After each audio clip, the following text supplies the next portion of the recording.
Hello, good evening, or good afternoon, or good morning, depending on where you are in the world. We have a global audience, so that's it's never a given as to what time of day it is where you might be. But whatever it is, welcome to the show. It's Friday night here in the UK at 7, well, just gone 7 p.m, and we are here with another live episode of the Synth Network Show, episode 294. We're getting close to that 300. That'll be the new year, I think, won't it? Or maybe it'll be the New Year's show. I don't know. Anyway, it's getting close, isn't it? Now the temperature's dropped here in the UK to, and we've had snow already. It's definitely approaching that season. But we are here to launch your weekend in a synthy fashion with lots of great people to talk to and lots of things to talk about, which wasn't the case about an hour ago. We had about 2 things on the list, and we managed to fill things up. But I tell you what, we've also got completely unannounced previously, because it was very last minute. We have a very special guest for you who's joining us for hopefully the whole of the show, if not most of it, but we'll introduce them in just a little while. But before I do, it's probably best to get all of the housekeeping rubbish out of the way. So the first thing that you should know is that if you can give us a thumbs up and a like, that would be great. Doing it during the show apparently is a more powerful thing. If you want to comment throughout the show, you can do so in the YouTube chat, the Twitch chat, the Facebook thing underneath the video, whatever that's called. They're the 3 platforms we broadcast on. So if you want to participate in the show, which we thoroughly encourage you to do, please do so in those particular places. If you want to subscribe to the channel, that would mean the world to us. It doesn't cost you a single penny, but it does make a huge difference to us. So if you haven't already subscribed, please do. The benefit is, of course, that it shows YouTube that people like this channel. It also makes sure that you get notified if you click the little bell button next to it of anything that might come along. Rather than just our regular Friday show, we do occasionally do some like one-offs or specials, and I'm not saying anything in particular, but there might be something happening in the next few days. So you might want to subscribe so you get notified of that kind of thing. If you don't, you'll miss out. And yeah, of course you can watch on catch up, but you don't have the benefit of being there live in the presence of kind of thing. So please give us a subscribe if you haven't already done so. And if you know somebody who would really like this show, or maybe just like it a little bit, and they don't already watch the show, then please do share the link to the channel and encourage them to participate and join in. And to anyone that's new to the channel, hello, welcome, and I hope you enjoy and stick around. Thanks for that. As I've said every week, we are a completely community-funded channel, so we can only stay on air by paying the bills, and we ask for people's assistance, and they always step up and they help us keep everything going on the air. You can do that in a number of ways. One of the ways you can do that is by using YouTube Super Chat or Super Stickers, where you can purchase a little sticker that goes into the chat, and it costs you, however much you want to donate. YouTube take a little cut of that, but we also get a little bit of that, and that goes into the pot that pays the bills, which in actual fact are coming out in about a week's time. You can also become a YouTube channel member, and that only costs a minimum of $2 a month, and for that you get the warm fuzzy feeling of supporting the channel, but you also get access to exclusive content. So that might be synth presets, samples. We do decent sampler instruments, which are complete. The decent sampler is a wonderful free instrument, and we do instruments for that format, so anyone can use them. We do ad-free videos. We put all of our synthspiration videos on there ad-free, and without you having to go to the program and scan through to find it. They're all there. So it's a really cool way of supporting the channel. And another cool way of doing that, of course, is through Patreon. Patreon does it. You get exactly the same benefits. You get all of that free stuff. You can subscribe for a minimum $2, and if you want to stop at any time, you can, and you can start again when you feel you're able to or you want to, or if you don't want to, you don't have to. You're not obliged, but it's there. And if you want to support us, that's a really great way of doing it. The other great way of doing it is buying some of our merchandise. We have merchandise. I'm wearing some right now. It's got logos and stuff on and all sorts of gubbins. T-shirts, sweatshirts, hoodies, jumpers, Christmas jumpers, no less. I think that today was actually the last day for non-expedited shipping of the Christmas jumpers. So if you're looking for one of those, get in quick. Other things like mugs and bottles, things like this kind of stuff, and we've got coasters and all that kind of stuff. Yeah, if you want any of that stuff, you can either have it, for yourself, or you might want to buy it as a Christmas present for your loved one. I know we've been making some sales just for that particular reason. So now's the time to get in there before the postal service gets bogged down with everything else. So merchandise, go and support us that way, and you can wear your T-shirt with pride. I love going to these shows and seeing people wearing all of this stuff. So that's another way that you can support us. Right. You can also interact with other people from the show, whether it's the panel or whether it's other viewers through our Discord channel, prosynthnetwork.com/Discord. That will take you there. And throughout the week, people come in and talk and chat and ask questions, and we'd love to see that grow even more than it has already. If you are a social media junkie, we're across all of those platforms that you see on your screen right now with the handle @ProSynthNetwork. And if you want to ask a question during the show of any of the panel and our special guest, then please preface your question with a big capital Q, and make sure you put a question mark at the end, because that also flags it up on our system so that we can pop that into the question pot and bring those out at the appropriate time. Ladies and gentlemen, that concludes the housekeeping. Next we will show you how to escape the aircraft, where your life jackets are, where the oxygen masks will fall down from, and what you can use as a buoyancy aid, and the whistle when you're in the water. And anyway, let's crack on. Let's bring the panel in. Guess what, kids? He was here on time. I don't believe this. It's the one and only Mr. Kent Spong. Hello. Yay! Did you soil the bed? No, actually, I actually finished work early today. Hence being here.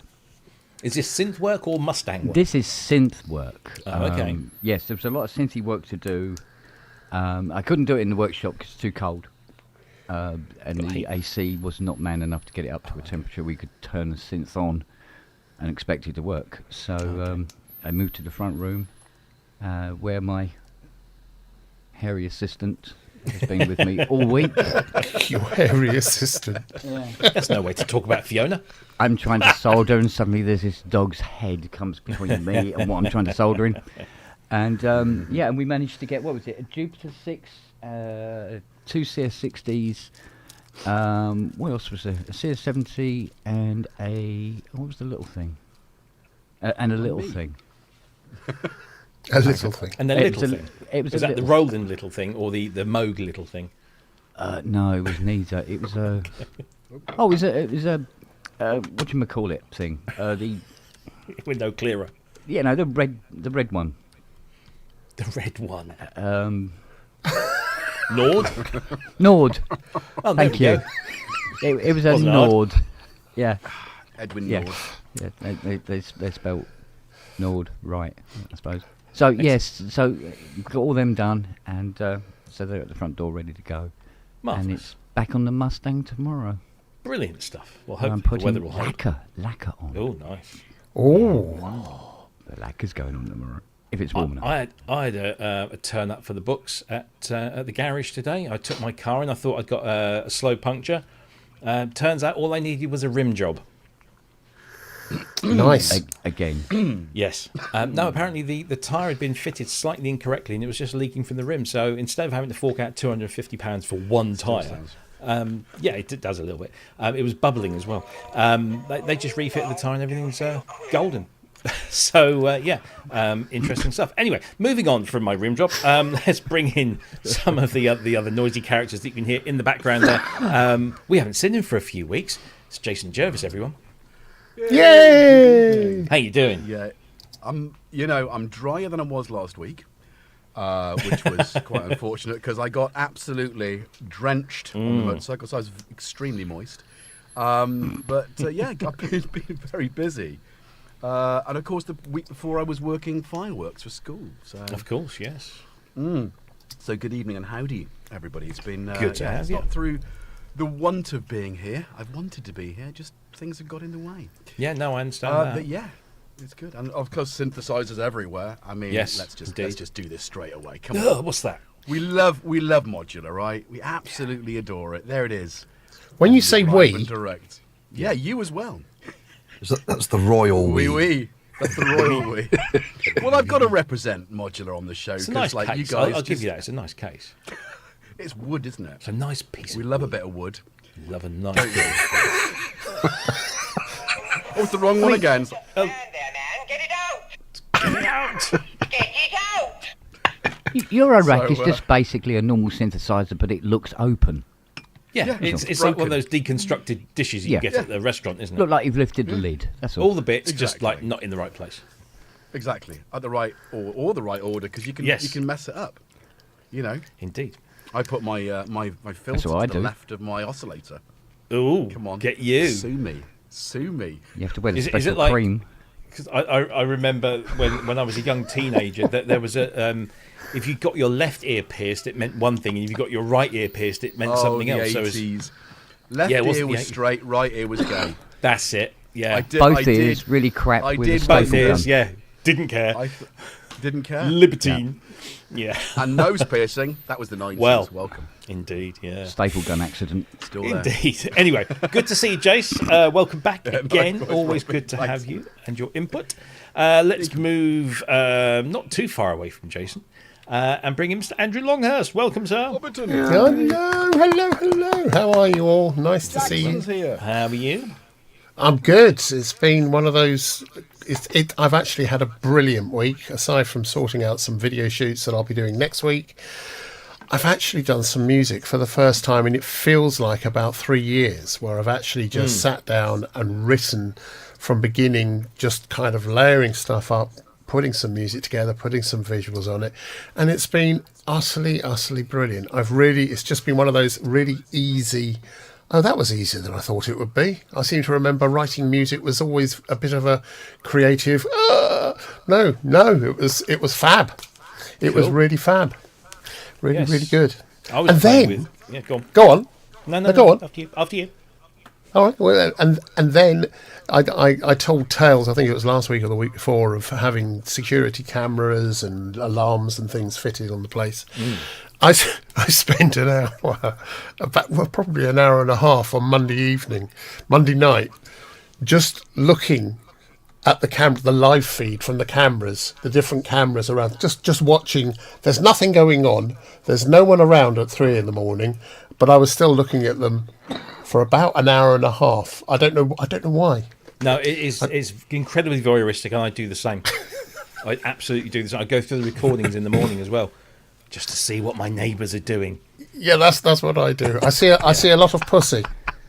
Yes, they do Mr. cause a lot of Evans. false triggers. Yeah, Mr. Evans, yeah. yeah, Yeah. indeed. Anyway, good to see you. Let's move further up north. I think he might be sober now. I'm not entirely sure if he's dried out after the other night. I know I was up watching it and was having a few wee drams to celebrate Scotland qualifying for the World Cup finals. First time since 1998. It's our very own jock. It's Scott McAuley. Get in! Oh, what a night! Well, it was a It certainly cracker, wasn't was. It certainly was. Yeah, with exception to that, it's been a steady old week. I've got the Nina arrived the Delia arrived this week, so yeah, been that's when playing you got around them with cheap, that. isn't it? It looks like it might be a returner, not because I Oh. don't like the sound of it, but it seems there may be an issue with mine. Melbourne Instruments are looking into it at the moment, but to me it sounds like possibly a faulty processor. It's like when I'm turning knobs and things, I'm getting like processor clicks, and yeah, it's strange. It's a strange one. So I've sent them the patch that it was happening with, and they're looking into it at the moment, but it's a new one on them. So maybe I'm driving it too hard. I don't know, but yeah, well, it sounds lovely though, and it plays well. Yeah, the pots are not a gimmick with that. It's very very nice sound. When we first had a look at that, we think, who wants motorised pots? But everyone that we've seen that's actually got one and played with one says, yeah, they're a real game changer. Yeah, and it's especially the way they've set the mod matrix up, because you basically select the buttons along the bottom here. You select them as your sources. Yeah. So as soon as you hit that source, whatever you've sent it to, all the pots just instantly go to. So you've instantly got an eyeball of what's going on the synth. It's very very clever. Yeah, it's very unique, but I thought it's maybe a bit of a gimmick, but no, it is not. Definitely not. I think we'll maybe see in the future more developers starting to go down that route. It is a bit of a game changer. It's very interesting. Yeah, and apart from that, it's been the Bree 6 still working away on that, and some other sort of commission work I've got in the background. I had a friend over from the States. If he's maybe in the chat tonight, I'm not sure, but Brian was over from California. Yeah. So that went well. That was a good sort of day and night Sunday as well. So he's away back to the States now, but it was good to see him. Nice to meet him in person as well. So I took him around some castles and things and just done the Scottish tour and then just got drunk. Yeah. Well, again. There you go. A complete Scottish weekend. Between the two of us managed to just about polish off a whole bottle of whiskey. So we've done well between the two of us. So nice. Yeah. Good stuff. Well, good to see you, mate. And, and you. Yeah, we'll look forward to hearing what the Delia sounds like in hopefully in the coming weeks if it doesn't have to go back completely. Right, so that is the entire panel introduced. Although we have missed out Jackson. just let him do his thing. There you go. Look at that. Gorgeous. He looks a bit soggy. He's a soggy moggy. He's moist. He's a bit moist. There we go. He's urged. He's coming. He's off. Coming. Where have you gone? Where have you gone now? We'll see more of Jackson later, I'm sure. But anyway, we've got a very special guest. Now, this was completely unplanned until I'd say about, 2 or 3 hours ago, when I thought, well, we're looking rather light on the news, and there's been something very interesting released this week. And I know somebody that works there, so why not get him on? Because he's a friend of the show, he's hugely entertaining, he knows his onions, and he works for the company that's behind this particular thing. Ladies and gentlemen, once again, I give you Mr. Ken Flux Pierce. Yay! I am not an onion expert. I'm going to tell you that right now. That is not an expression I'm familiar with. Are you well? Tired. I have to say, you do look a little bit burned out there. It's been a very, very, very busy year. Yes, but no, it's great though. It's great to finally be able to talk about things and yeah. I mean, just getting to the point of launch is a arduous task, and I'm very happy that that we got there. So yeah, good stuff. Well, I mean, obviously we love to have you on the show as often as we can, but you have been a very busy man, as you say, because the company that you are employed by, ASM, has released a brand new instrument which we'll have a look at in just a moment. But we want to know all about this. I was hoping that Sean might be in the chat, because I believe Sean was the recipient of one of these a little bit ahead of time and has done some amazing videos on YouTube to demonstrate it. But if you are in the chat, Sean, please do let us know, because you are our resident expert on such things. Before we get there, though, I just want to say a big quick thank you to a bunch of people. First of all, our two moderators that are in the chat. I think there are only two at the moment, which is Andy Brooks, who goes under the name of Andy Vonal in there, and Steve Elbows, who are looking after the chat for us tonight. Thank you very much indeed. They'll be posting links to things in the chat when we talk about them, but it'll also be posting up here somewhere, like just up there, little QR code. So if you have a mobile device and you want to learn more about the things we're talking about, then I will put the QR code up in the corner. You can scan that and away you go. And talking of Andy, he's given us a donation before the begging starts. I think he got that in quite early. Thank you very much indeed for that. And do I believe, was that twice you put it in there? Might want to check your bank account, because it appeared twice in my little box there. It's not often people slip fivers in my box, but I've had two of them from you, Andy, so I'm very lucky. Scott McAuley Sounds has put in a rather OCD triggering £2.94. It is beginning to look a lot like Synthmus, but episode 294, I guess that's the meaning for that. So thank you very much indeed, Scott. You don't have to pay to be on the show, but we're very grateful that you do. And our good friend Matt Bostic 247, go on then, seeing as you asked so nicely. Well, you're more than welcome. But thank you very much indeed for your donation. Please say hello to the lovely Sue as well. And thank you all for your donations. It's much appreciated. So thank you very much. Right. Okay. Don't forget, if you have a question for us or for Ken, specifically about the thing we're about to talk about, then don't forget to put it in the chat and prefix it with, or preface. Is it prefix or preface? I don't know. One of the others. Stick a Q in front is all we need you ask for. Or as Jason would say in his show, 4 Qs. You can sing as many Qs. The more the better, I suppose. 4 candles. 4 candles. But anyway, so we've had a new thing. Thank you, Andrew, for your donation to round things up. There we go. We've had a new thing come out, and it's an interesting thing. And I don't think anybody had this on their ASM bingo card this year. What are we talking about? We're talking about the brand new instrument from ASM Sound Machines. I'm going to play a little snippet of the introductory video, because there wasn't like a pre-cut 30-40 I'll be sure to file a copy. copyright strike immediately. Yeah, please do that. Yeah, we'll challenge it. But this is a little bit of the instrument, and it's a little bit of our friend Glenn, who is the CEO of Action.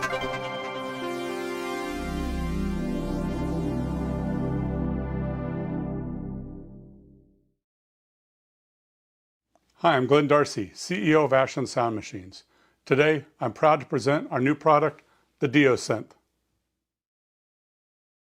Diosynth is an advanced wind synthesizer designed for maximum expression, incredible sound design, and great player ergonomics. The physical keys and controllers were all designed for live performance and quick adaptability for players of other wind instruments.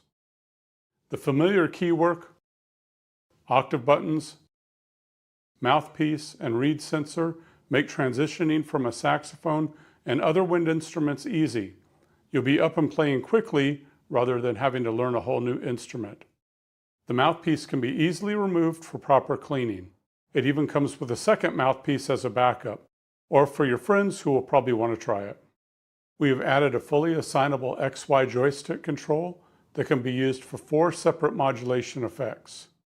There are 2 pressure pad controllers which can be freely assigned as controls in the voice engine, and will send MIDI controls to external gear. We also put physical volume controls on the rear panel because you shouldn't have to navigate menus to turn the volume up or down. The Diosynth features a synthesis engine based on our world-famous Hydrasynth synthesizer, but with the addition of a new sample playback oscillator. This new sound engine offers the incredible flexibility and great sound potential that would be expected from ASM. With over 200 waveforms in the synth oscillators and 128 different instrument samples, you'll have a lifetime of sound design options.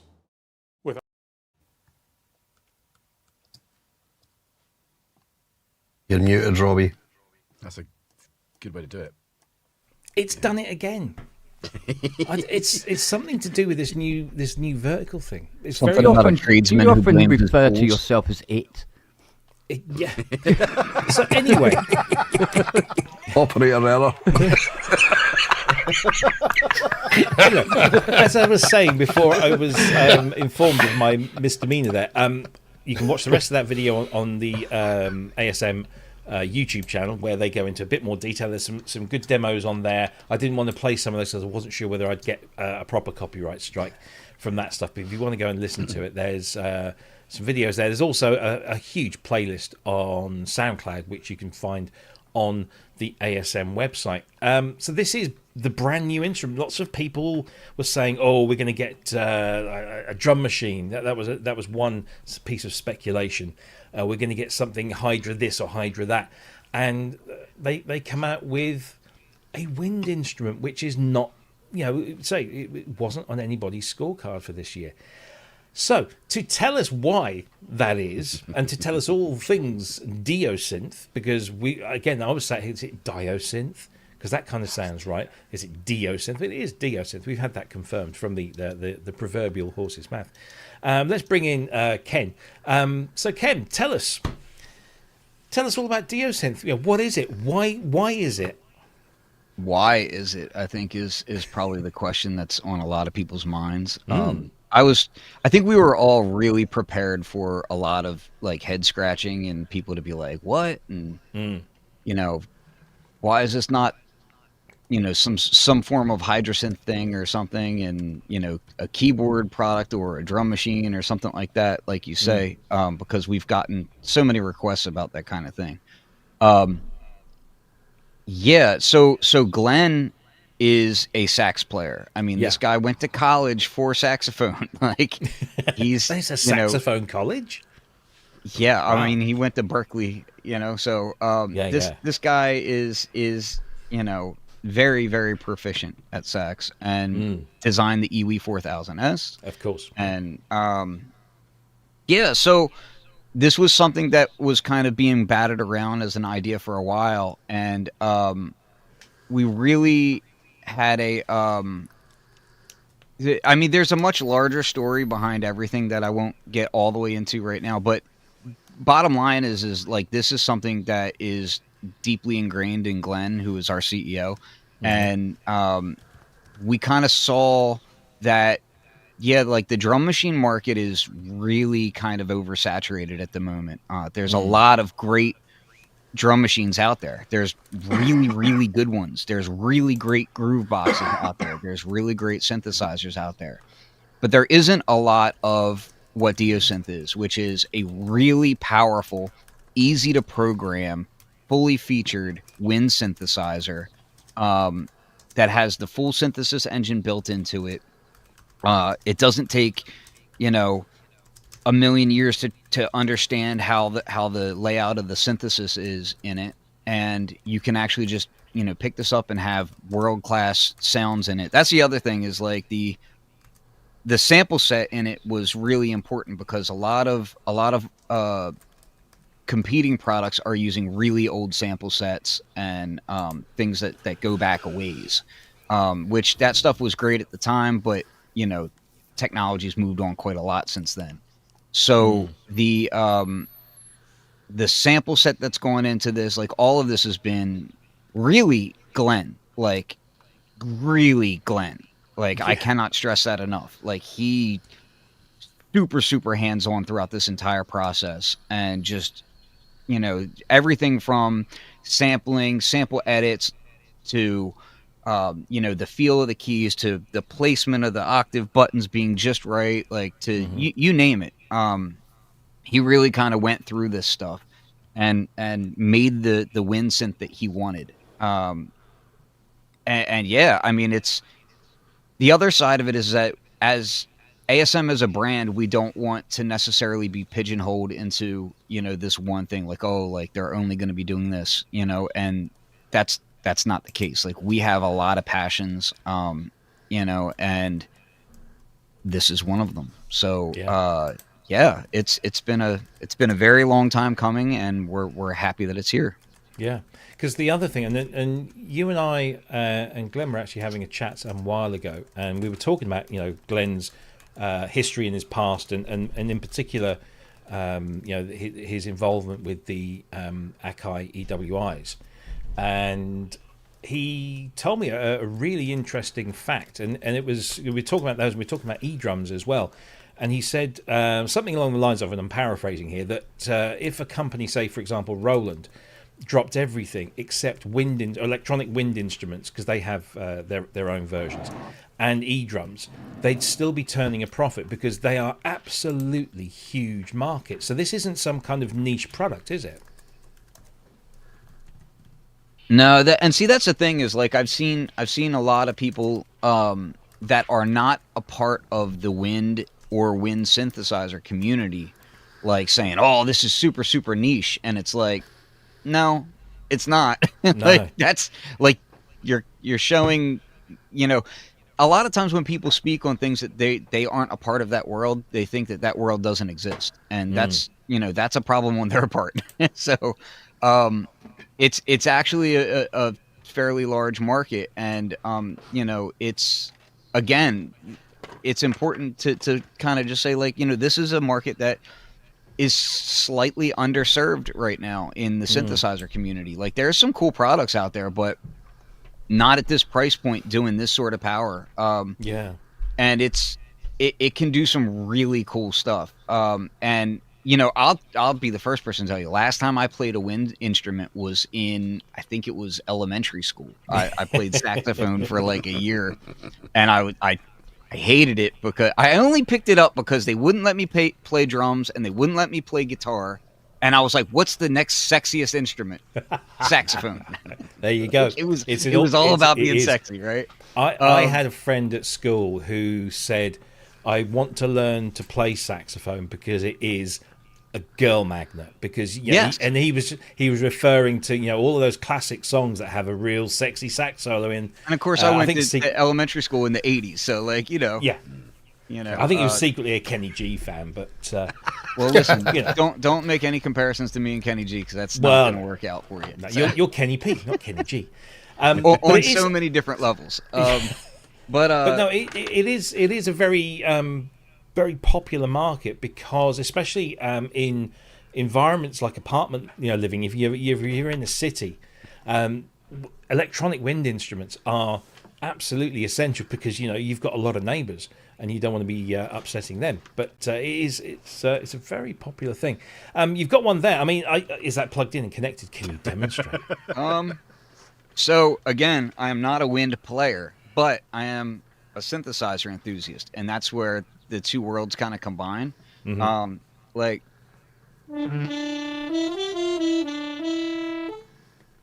So right now, I'm literally just kind of goofing off with our. We have a patch manager and editor application for this, right? So you get a really beautiful view of the synthesis engine right on your computer, and you can update it and create your sounds. And I'm in the process of testing and getting that ready to go, so that when people get the product in their hands, they'll have a working editor to go with it. And it's using that has been really fun because so you have two of the Hydrosynth wave scan oscillators, right? Mm-hmm. And you'll see those in the top left there in that image. So you have two wave scan oscillators, and then those black boxes that run down the sides of each oscillator there are the waveforms. So you can pick the waveforms, and then you can modulate through the waveforms, just like you can modulate wave scan on a Hydrosynth, right? But you can do that with your breath. You can do that with controls. You can do that with pressure, like all kinds of different ways of doing that. And then below that, you've got filtered noise, right? Which is, that's pretty self-explanatory, and you can have that happen at like certain breath thresholds, right? Okay. Or a certain amount of breath can bring that in, that sort of thing. Mm-hmm. Below that is where things get really cool. Is you have the sample engine here, right? Mm-hmm. And let me see if I don't. Oh, you know what? Even if I share my screen, it's probably not going to show it. But I can. I don't know if I can do it this way. No, I don't think it will, because it has a pop out, right? So which won't show when I share my screen, and I don't want to share my entire desktop. But when you click on where it says the sample, right, you get this huge drop down, and the drop down has just a ton of instruments in it, and these are all multi-sampled instruments. So for instance, if I'm going to take the level down of anything that's synthesizer related real quick. I'm literally like creating a patch right now. Like I'm just kind of goofing off in the background, like testing things. But if I do this, so this should be, if I'm correct or not, we'll find out. So that's just muted trumpet there, right? Yeah. And I can select from this drop down, and I can pull up all these different sounds, and there's lots of cool stuff in here. Like this right here is not a traditional, sampled sound you would have in a wind synth, which is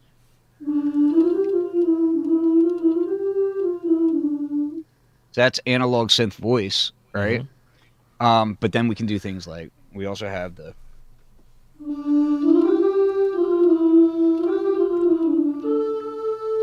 so you have these choirs in here and string ensembles, but then you've got all these like, more traditional instruments, and like we can do. And these are just the raw samples here. Like this isn't even like me Not processed or anything. Yeah. actually crafting a patch on it. This is just raw sample. So you can have that stuff going on, and then you've got three separate sets of samples that are your key off samples, your attack noise, and your breath noise, right? And that also combines with, you know, the filtered noise that you have there in the wave scan oscillator and the growl. And the growl is kind of like ring modulation going on there.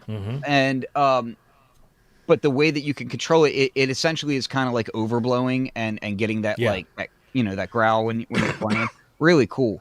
And then of course you have your 5 envelopes, 5 LFOs, just like on Hydrosynth. And they have all the same functionality as a Hydrosynth. So like you can BPM sync the envelopes, you can have the LFOs be step sequencers, you can do all that kind of stuff. And then you have a whole other part as well. So like you've got that and the effects and everything and the EQ. But then you have a whole other part of it. So just like on a Hydrosynth Deluxe, how you can layer 2 totally different sounds, and then, you know, kind of, you can have them either key split, velocity mapped. You can have them stacked on top of each other, all that good stuff.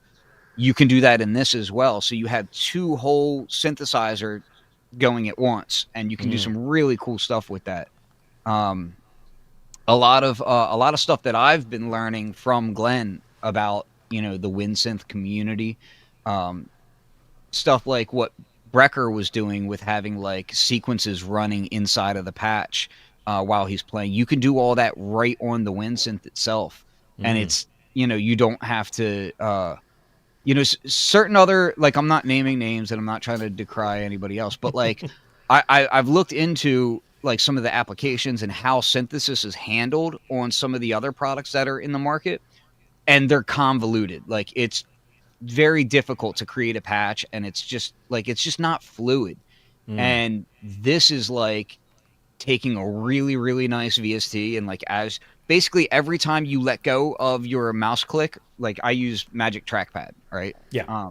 And basically every time you let go, it instantly sends that change to the WinSynth, right? So like it instantly updates your WinSynth, and so it's very easy to quickly create your patch and demo it and hear everything.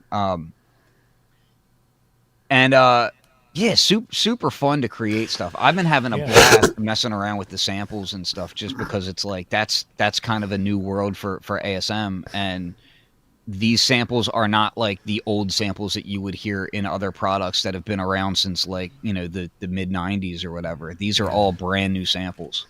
Yeah. Ken, can I ask you a quick question? You said that when you're Ask it slow.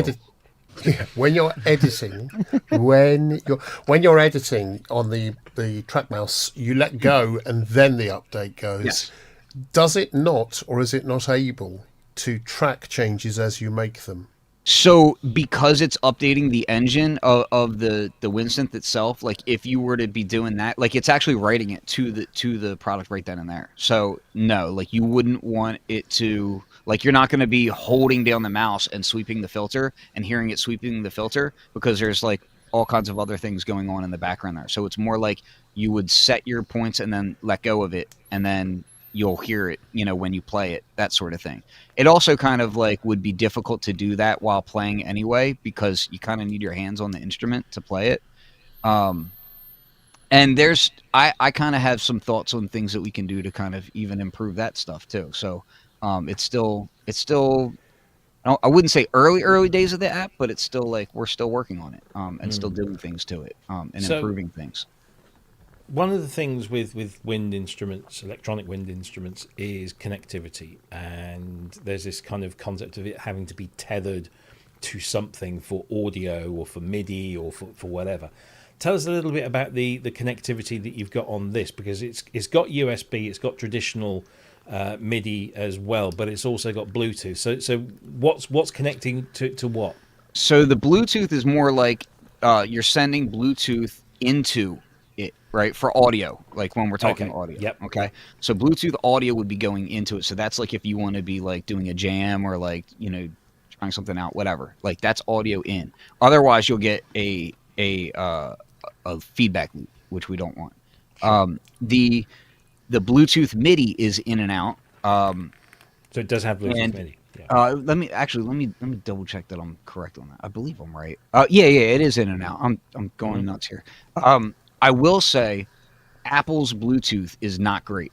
So if you have the Bluetooth MIDI connectors that are like DIN MIDI connectors that are Bluetooth, that stuff works great. But I found the same problem with my Oxy. So I have like the Oxy One sequencer, which I highly recommend. I love that thing. If you try to Bluetooth MIDI that to like an iPad, it's terrible, right? And it's not Oxy's fault; it's Apple's fault, and it's kind of the same situation here. But yeah, like the CME stuff and those things works great. It's really cool. Glenn in his studio keeps his Bluetooth MIDI to, he has like an Oberheim expander, and he's always messing with that, and because that's what Brecker used too. So that stuff works great. Also, the USB on it will power it. It'll send MIDI in and out, and it'll send audio. So it does act as an audio interface. So you can have it just be one cable, just using the USB. The other thing is, so just to kind of show you this one, let me set this on my lap here without messing anything up. So like it comes with everything, right? So like this collapsible stand, which I know it's dark in here, but I don't want to turn the lights up because then people see my ugly mug and I'm a troll. But yeah, comes with this stand, right? Comes with all the cables that you would need. So it comes with I forget whether it's 9 or 12 feet long, but the USB cables and audio cables are crazy long. So right now I have this USB. This is not the USB that actually comes with it. It actually comes with a better one that is right angled, which I have. Well, I'll show you. Show you what we got going on here. So this is the case that it comes with, which is a hard case, all right? And then you open that bad boy up, and you've got room for extra batteries. The batteries it uses are these what are they called? 18, what are they? Some like 18650, something like that.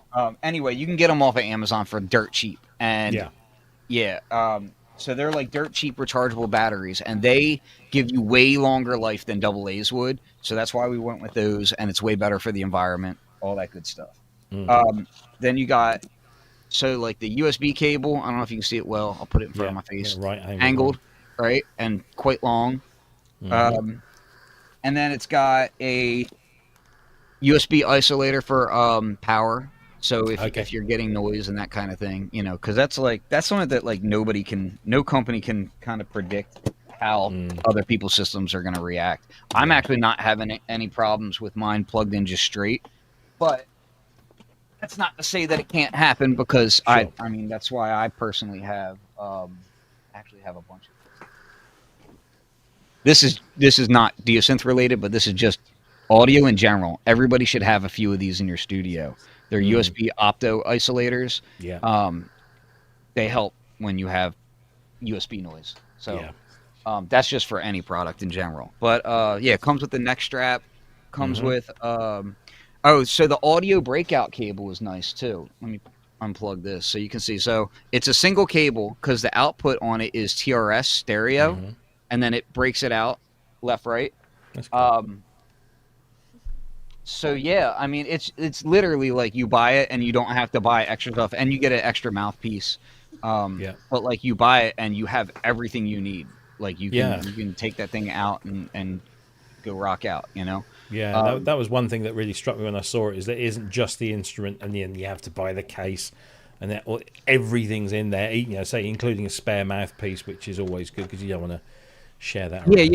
It's literally everything you would need is all in there. And like that was kind of part of the thing, is it's like when we look around the market, it's like either you get like a really flimsy soft case or nothing at all, and you kind of end up needing to buy like all this other stuff, and we're like, we don't want that. We want it to be like everything put together, and like you get this thing and you're ready to rock. So I mean it's really cool though. Like again, I can't stress enough how, I'm not really a wind player, but I was like, since the project started, I was like, man, I kind of can't wait to get this thing. This is going to be interesting. And it's kind of surprisingly easy to pick up and kind of start learning how to play it. I'm by no means a virtuoso at this point, but I've been surprised at how easy it is to actually play it and to learn these things. And when I say like I was a newbie, like I mean raw newbie. Like I first got it. I'll tell you this. This is properly embarrassing. I first got it, and I quickly FaceTimed Glenn, and this is like many months ago, and I'm like, Glenn, like it's cool, but it takes a lot of pressure to like get this thing to make sound. Like the pressure is like not right. Like we need to fix this, right? And I'm on FaceTime with him, and I'm talking to him about it. Where is it at? Oh, let me show you. So I'm talking to him about it. I'm like, dude, the pressure is so bad, blah, blah, blah, blah, blah, right? Because I'm blowing on it, and I'm like this. Which it works, right? But he's like, Ken, take the mouthpiece cover off. So, yeah, like, it has a nice silicone mouthpiece cover, and it's got holes in the tip here, so, like, you will get air through there. And like I knew that it was coming with it, but I was like so excited. I was like, just like, oh, let me get this thing and start rocking. That's excellent. Yeah, so like, yeah. It is. It's a really. I mean, I've always looked at the EWIs, the Akai stuff over the years, and thought I'd like to have a go. I mean, the last time I played an instrument like that was a recorder, and that was probably when I was about 6 or 7 years old. And then I think, my mum just got fed up of me screeching around the house. But I really would like to. There's something about breath control. I've got a few breath controls that I use with the DXs and stuff, and breath and playing a piano keyboard for me is just a little bit takes up too much brain power. But this I think I can get along with. Imagine trying to do them both at the same time. I know, right? Yeah. But I really like this. I've got a question for you, Ken, and it's a bit of an elephant in the room one. Sure. You mentioned audio in via USB. It would strike me that a wind instrument, one of the great benefits of having a wind instrument is you don't need to connect it to anything. So did you give any thought to actually having wireless audio out? And did you give any thought? So we did. And there's still like discussions around that, but it creates latency. And along with that, there can be some audio looping issues, like feedback loop stuff going on there. I wouldn't say that it's 100% out of the realm of possibility in the future, but I wouldn't. But it doesn't do that right now, so I'm also like not going to say, oh yeah, that's coming. And I take it you can just simply take the audio out, put it into a radio pack, and send it off to wherever you need to, right? Sure. Yeah. Cool. You've got 1/4-inch stereo output directly on it. So if you want to hook up a Bluetooth connector to that, you can absolutely do that. But still, like I haven't found one that really does that low latency. Like, I mean, like MIDI, I've gotten really low latency with that, but like.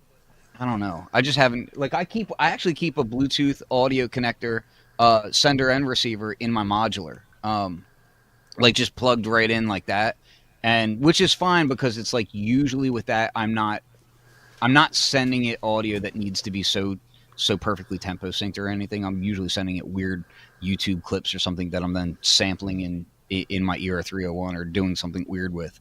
But yeah. So that's kind of why. Cool. We've got some questions from the audience here. This from our friend Ollie. Can the pressure affect the octave? I find the octave buttons really off-putting. Being able to control at least a couple of octaves with breath would be super useful. You can kind of map just about anything to anything inside of there. Like the modulation matrix is just like how it is in Hydrosynth. You kind of have access to all of that stuff. Plus, you've got freely assignable buttons. That being said, the octave buttons are really, let's see if you guys can see it. I know it's dark and we need to come out with a bright orange version of this. Yeah. So there we go. We got some light here. So one thing that was, done by Glenn is he liked the buttons. He had done the rollers before on the Iwi, but Yeah. he liked the button on this, and the shape and direction that they're angled at is kind of a lot more intuitive and ergonomic than some of the other ones. So it's actually pretty easy to use the octaves to go up and down.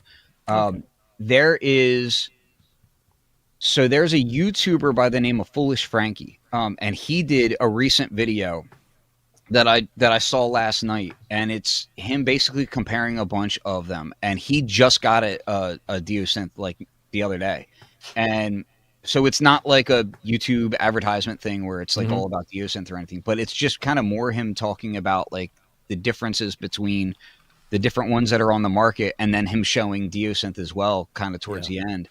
And he talks about the octave buttons and how that stuff functions, but then he also plays top to bottom octave, and you can hear how fluidly he does it. I cannot do that. Like, again, I'm not a wind player like that, but he played those octaves smoother than I can go up and down the key bed. Like, I was really impressed. But so that is something that was heavily stressed upon during development, was to make the octaving more intuitive, and the mapping stuff is really cool. Yeah. So, I'm not entirely 100% sure. I understand the question because I'm not in the world, but Yana Seto wants to know, does it have polyphonic after embouchure? I think that's what we refer to in the industry as a joke. As a joke, yeah. It's kind of like, as I said it, I thought, that's probably not a serious question, but good one. First rule of synthesizer community: don't get the jokes in the synthesizer community. Exactly, yeah. There are some other amusing comments in here. Jamie, hi Jamie. I'd just be trying to play Pacific State by 808 State, absolutely. A lot of people want to play Dio songs, and I think that's absolutely possible. Absolutely. So you can absolutely get some great distortions and stuff going on it, and why not? You can rock out. Manny says, great to see ASM didn't blow off the wind synth community and made something cool for them.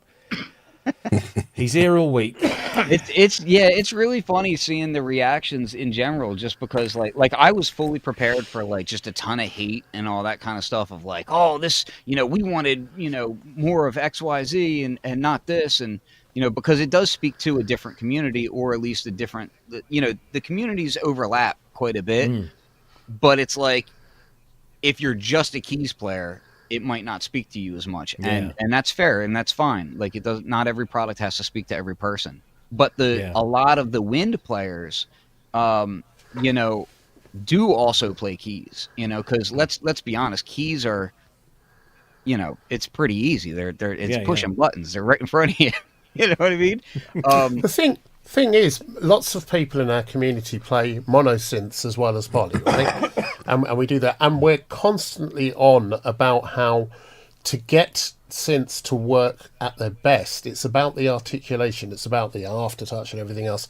This seems to be the perfect blend of both of those worlds. So you've got a monophonic instrument that allows you, that has all that articulation. I'm with Robbie on this, and possibly with some of the others here, in that this is something that really tempts me.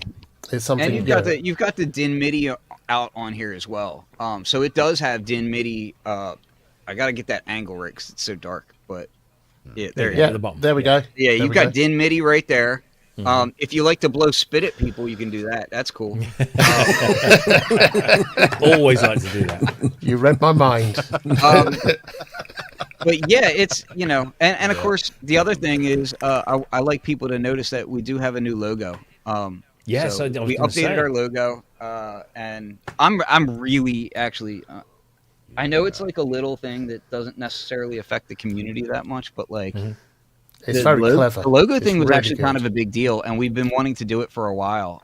We actually had a guy contact us, and he had done some mock-ups of like, hey, like if you are interested, and he did some different designs for us, and it was kind of like the go-getter attitude about it, and like, and the designs were good. So we ended up not using those designs, but kind of worked on some other stuff. And yeah, I'm actually really happy about how that looks. I feel like it just looks good. So yeah, Yeah, it's a smart logo. I did put a little thing up on the screen there. We mentioned Sean. He goes under the name of the Breathalyzer. He is that classic blend of synth enthusiast and wind instrument enthusiast. And he was fortunate to get a version of this before it went on sale. He's done some great videos, so go and check out his channel. There's loads of stuff on there where he goes into quite a bit of detail about how he uses it and what it does. So please do check that out. What else we got? There's a lot of people asking the same question. And I'll just throw Kosh's up as an example of all the people that have asked it. Are we going to see a similar editor for the Hydrosynth? Which I think is a very valid question because that looks a really cool editor. I don't know. I don't know. I don't. Ken's brain's going. Can I talk about this? Can I talk about this? No, it's not even that. It's literally I don't know. It's not something that we're working on currently. Okay. But again, we also don't really talk about stuff that like happens in the future because it's like, Sure. well, there's a lot of things that we've done that we've worked on that did not see the light of day. And it's like, if we had talked about that stuff, we'd be in trouble, right? Yeah. So it's like we kind of. Some companies like to talk about synthesizers that don't exist for multiple years in advance. We don't like doing that because it's like they may not exist, or whatever. So we're kind of more on the side of like, let's just not talk about it. Let's be about it, Yeah. So yeah. In short, the answer is no, and that's that. Where I are will we? say, I'll go ahead and say in advance, I'll answer this question because I know a lot of people wonder about it is, does this mean that Hydrosynth is getting samples? And the answer is no. So while it shares a lot of fundamentals like the wave scan oscillators and the envelopes and that sort of stuff with the Hydrosynth engine, the architecture is different and how it's utilized is different. So it does have the same chip in it as the A5 chip that we use, our own proprietary chip for Hydrosynth. But keep in mind, this is basically monophonic, right? It's doing two parts, one note, and then of course you can sequence things in there and you can kind of create chord clusters and stuff as you play. But all of the processing is going towards, basically one set of, one voicing, as opposed to, Hydrosynth where you have 8. So it's the memory allocation, all that kind of stuff is totally different. Yeah. Yeah, no, that's a fair point. You mentioned something there about being monophonic stuff. Cresshead would like to know with the dual layer function, you can have a drone and then play on top of that. Is that how it works? Absolutely, yeah. And you can do some really cool stuff. So like inside of one part, you can be doing that, right? But then to go further, you have the 2 parts, and you can have part 2 could be running an entire sequence, right? And you can have that kind of being triggered off of what you're doing in, with your breath and everything. So the way you can layer things and stack sounds and all that. And plus you've got multiple oscillators, so which you can tune independently. That also creates the ability to have chords and whatnot. So you can do things like, just as an example, you could have your wave scan oscillators down, be playing a saxophone, but have the breath level introducing each oscillator, right? And you can do that at different stages, like different thresholds of your breath, right? So you can really layer, and that's all in one part, right? So, and then you can do that even differently on the next part. So the capability of the synthesis inside of there is really deep. It's wild to me. Like when I start digging into, let me see if I can show you this. I'll see if I can't. Do I have ability to screen share? I think I do. Let me see. You should do, and then I should be able to bring it. This won't be a pop out, so I can actually show this. So, should be able to show this. Okay, you can see this. It's coming up on screen. Let me just do this. Okay. There it is. Yeah, so if you look at this, this is our actual, like, this is the setup of it, right? So these are all, like, the onboard functionality of your settings that you can change around and manipulate things inside of here. So, essentially, you can change how the byte reacts, right? You can go into all kinds of different modes inside of here and change things around and kind of make it work how you want. You can have your joystick be persistent across all of your patches, or you can have it be modulated per patch, meaning like you use the modulation matrix to set that destination. You've got your pressure pads in here. So if you look here, like these right here are pressure pads, right? Yeah. Pressure sensitive. And then this is a joystick, and your thumb rests right across this. So, and of course you have a neck strap connected right here. So when you're holding it, you can easily, if I push this up or down, I can use this for like pitch bending, and then press in here and get growl.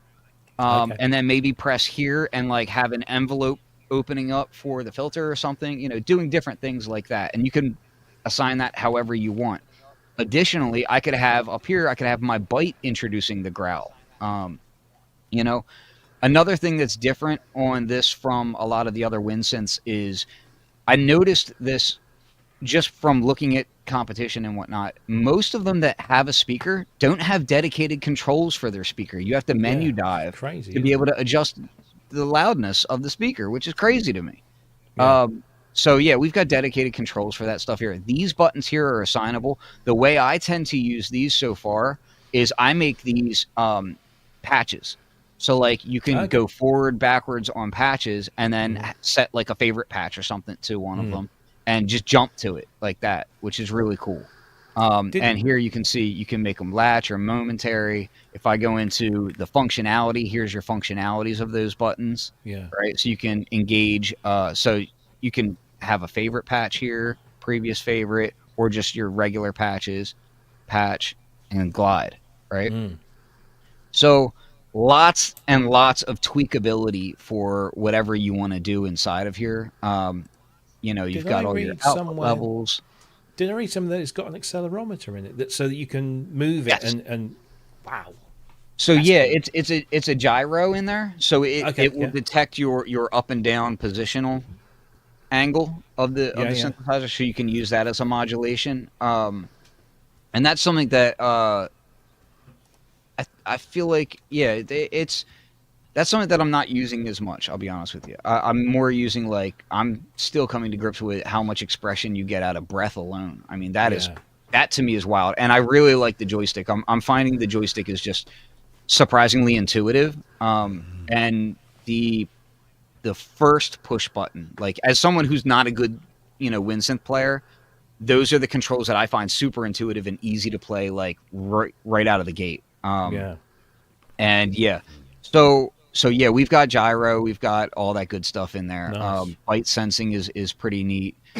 So if you go back to this screen real quick, if you share my screen, I'm going to see if this will show. It probably won't, but yeah, see, it's not showing the pop out. But we've got so many different instruments inside of this thing. It's kind of crazy. I mean, it's like 768 or something.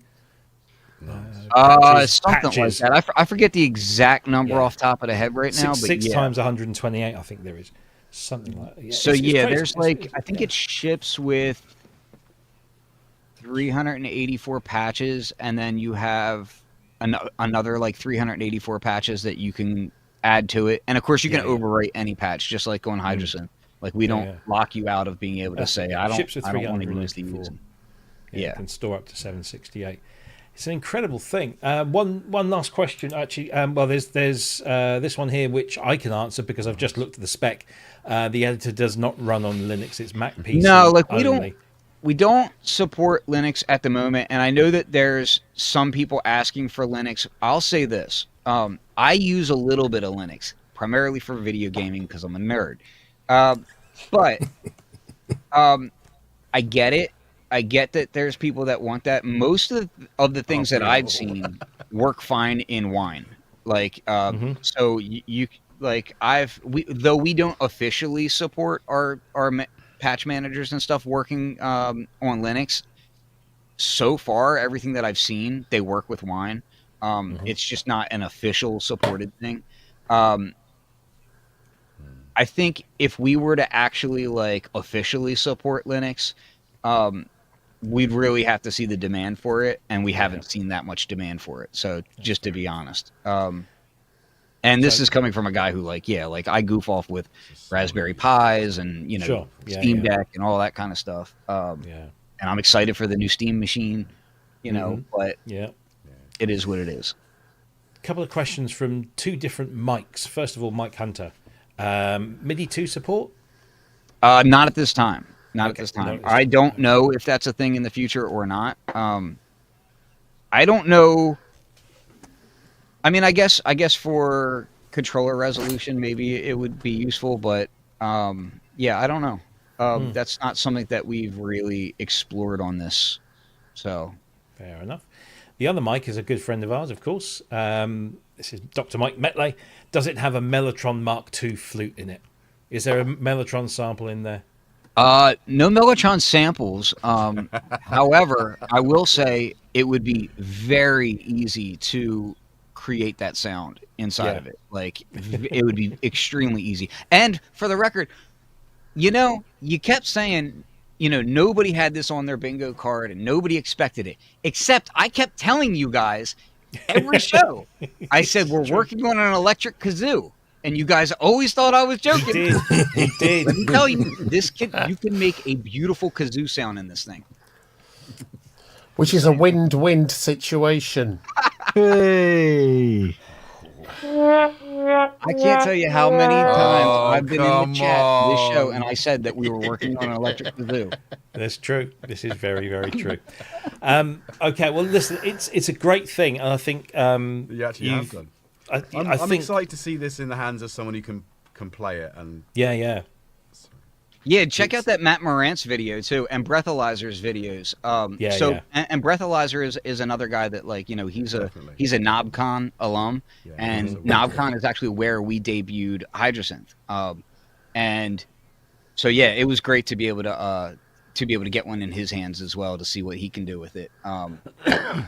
Yeah, cool stuff. Well, it's a great thing, and it couldn't come from a man and a company who are so well associated with that, and it's just great to see it out there. And I think you've yet again ASM have kind of redefined what these instruments should be doing and are capable of, and it's just really, really good to see. So congrats to you all. I know it's been a lot of hard work. Do you want to stick around for the rest of the show? I know you're very busy, Ken. You're more than welcome to stay. Around for the topics. I'll have myself on mute, and I'm kind of working in the background here. Sure. Chip in when you want to, and if I don't see you, just wave your hand in the air like you just don't care, or wave your Diosynth in the air like you just don't care, or your dog, or the dog. Yeah. Honestly, to be honest, I'm seriously thinking about investing in one of these. As maybe a it's Christmas really present. fun. I will say it is. It's very fun. So, I want to answer Tanith's question real quick about snakes. So, I want to be very clear. Fanny and Glenn, right? Fanny is the owner of the company, and Glenn is CEO. They are not at all snake fans. I myself. Are you referring to the video? Yeah. Yeah. So let me also just say. Not really a huge snake fan, though I have 8 of them in my house because my family members, my wife, my daughter, and my son. God. You must be a bit rattled. Save me is basically what I'm saying. They have these snakes, and she will randomly surprise me by putting a snake on my shoulder while I'm working and scare the hell out of me. No, that just wouldn't. I will would say not go over well. So if you get a chance, go watch the Diosynth Extraordinary video that we did with Joe Barry. Joe Barry is from the band M83, and he plays a sax live on stage and plays wind synths, and so we actually worked very closely with him on the Diosynth, and he actually did a bunch of the samples, the multi samples. He was in those recording sessions. Nice. And so he's the guy that you see in that video. M83 now, they're the Hydrosynth Endorsee Supreme, aren't they? Absolutely. Because and I'll be very clear about that as well. They are not at all paid to be Hydrosynth endorsees, or we don't pay any artists at all. That's it was 100% they liked the product and they went on tour with it. Yeah. I did help them with. They had some MIDI issues before the tour, and I helped them on that, and that's about the extent of that. But yeah, no, like M83 has been great. Like Kayla, Joe, Anthony, they are really cool people and super chill. So the fact that we saw M83 using them, and they invited me to come to one of their shows when they were in Philly, and I got to meet them backstage and everything. It was great. But I saw like, yeah, he's going to town on the sax live on stage, and I was like, ooh, like this makes sense. And sure enough, it worked out great. But point being is while we were out there in Joshua Tree Desert filming that, I was scared as hell I was going to get bit by a rattlesnake. Brilliant. I know. So are we obsessed with snakes? No, we're not. Tell my wife to stop. I know Scott was slightly disappointed this evening because I said we've got a special guest, and you said, is it Kayla? And I said, sorry, no, it's Kayla. Kayla's awesome, man. Yeah, very, very cool, man. Like, very cool. Even our own music's good as well, Ken. Yeah, and it's not just our M83 stuff. Our own tracks are very, very good as well. So Kayla just dropped a really cool album over the summer, and Joe dropped like an ambient album not that long ago too. Like he does a lot of really cool ambient music too. Yeah, very good, very good. Good musicians. Big thank you to Sean. Shout out to all the great sound designers on this, including some prominent wind synth players and Glenn himself. Really great stuff. Thank you for your donation. It is much appreciated. Also got to give a shout out to Steve, aka Homegrown. Sorry to miss the stream. He's out. Congrats to all at ASM on a great new product. So thank you both for your comments and of course for your donations. This kind of made sense to me. Sorry? This kind of made sense to me when it was announced. Yeah? Yeah, well, can you imagine? All right. Speculation here, Ken. But, Hydrosynth's out and everything like that. You're waiting for the dust to settle. And you've got that conference video call going, what the hell are we going to do next? And the Hydra was, You mean that we got to do more work? Oh, yeah, boy. Get off your ass. Right? Man, let me tell you about how much I want a vacation. But let's face it. I mean, a wind controller, this makes perfect sense. It's one of those things. Not just a wind controller. If not, it's probably one of the only instruments where you can walk while playing it. You can use the toilet while you're playing it. It's brilliant for communicating with fish. You can stick it in the water and go, piss off fish, like that through it, right? All that sort of stuff, right? Now, can I make one design suggestion? I try to catch fish. I don't want to have them piss off. Like really? You go, fish need to get come over here, lovely fishy, into this little net and you'll be safe. How about it? The Pied Piper of the fish tank. One design change I suggest. The cap that goes on the mouthpiece, make it orange. And write on it, remove first idiot. Yeah. That's actually that's not a bad idea. I was thinking really what I was going to do is, so there's holes in the end of it, and I was thinking about sticking like thumbtacks up into it so that I've always at NobCon there was a thing many years ago that Mickey Delp and Aaron Parr were talking about, was doing and I think Logan was involved. We were talking about doing like a most useless module competition, and I always wanted to have a module where like when you go to turn the knob, it shocked you, and if you pressed a button on it, like a needle was inside the button, so like you press it and it would. Yeah. So I'm all about just injuring players. Yeah, that's a bit evil, that.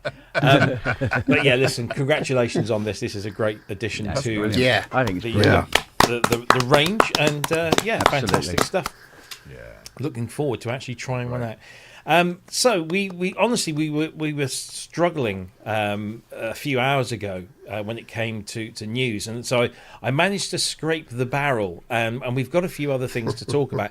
One thing, I thought we'd already talked about this, but I've been told vociferously by members of this panel that we didn't talk about it. So we're going to talk about it now, and if we're repeating ourselves, I apologise.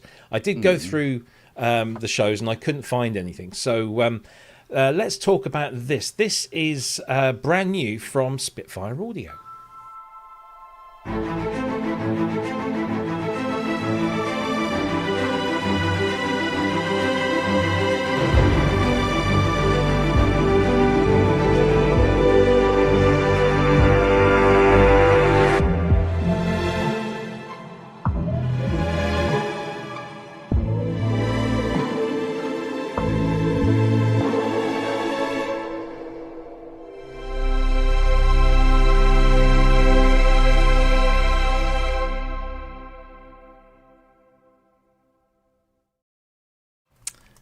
So this is Spitfire Audio's Spitfire Symphony Orchestra Discover Edition. So you might remember that a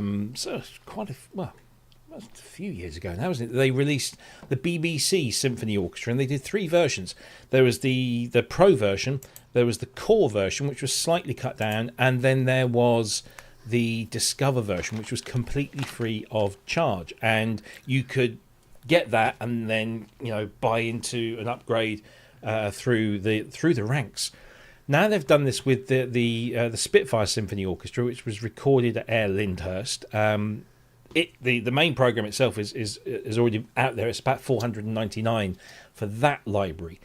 But the Discover library gives you 44 instruments with 1 or 2 articulations or techniques per instrument. But it does cover the entire orchestra. And it's completely free of charge. And they're offering free tuition, free courses in composing and scoring with said instrument. I think this is a really cool idea because it gets a top quality orchestra, albeit cut down, but it gets that into the hands of a lot of people for no money whatsoever. And particularly, I'm thinking young people wanting to just try this stuff out. There's no commitment.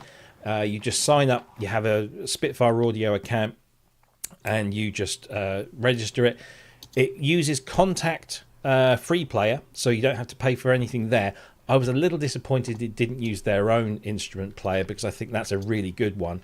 But it uses Contact and it uses the free player, so there's no extra cost there.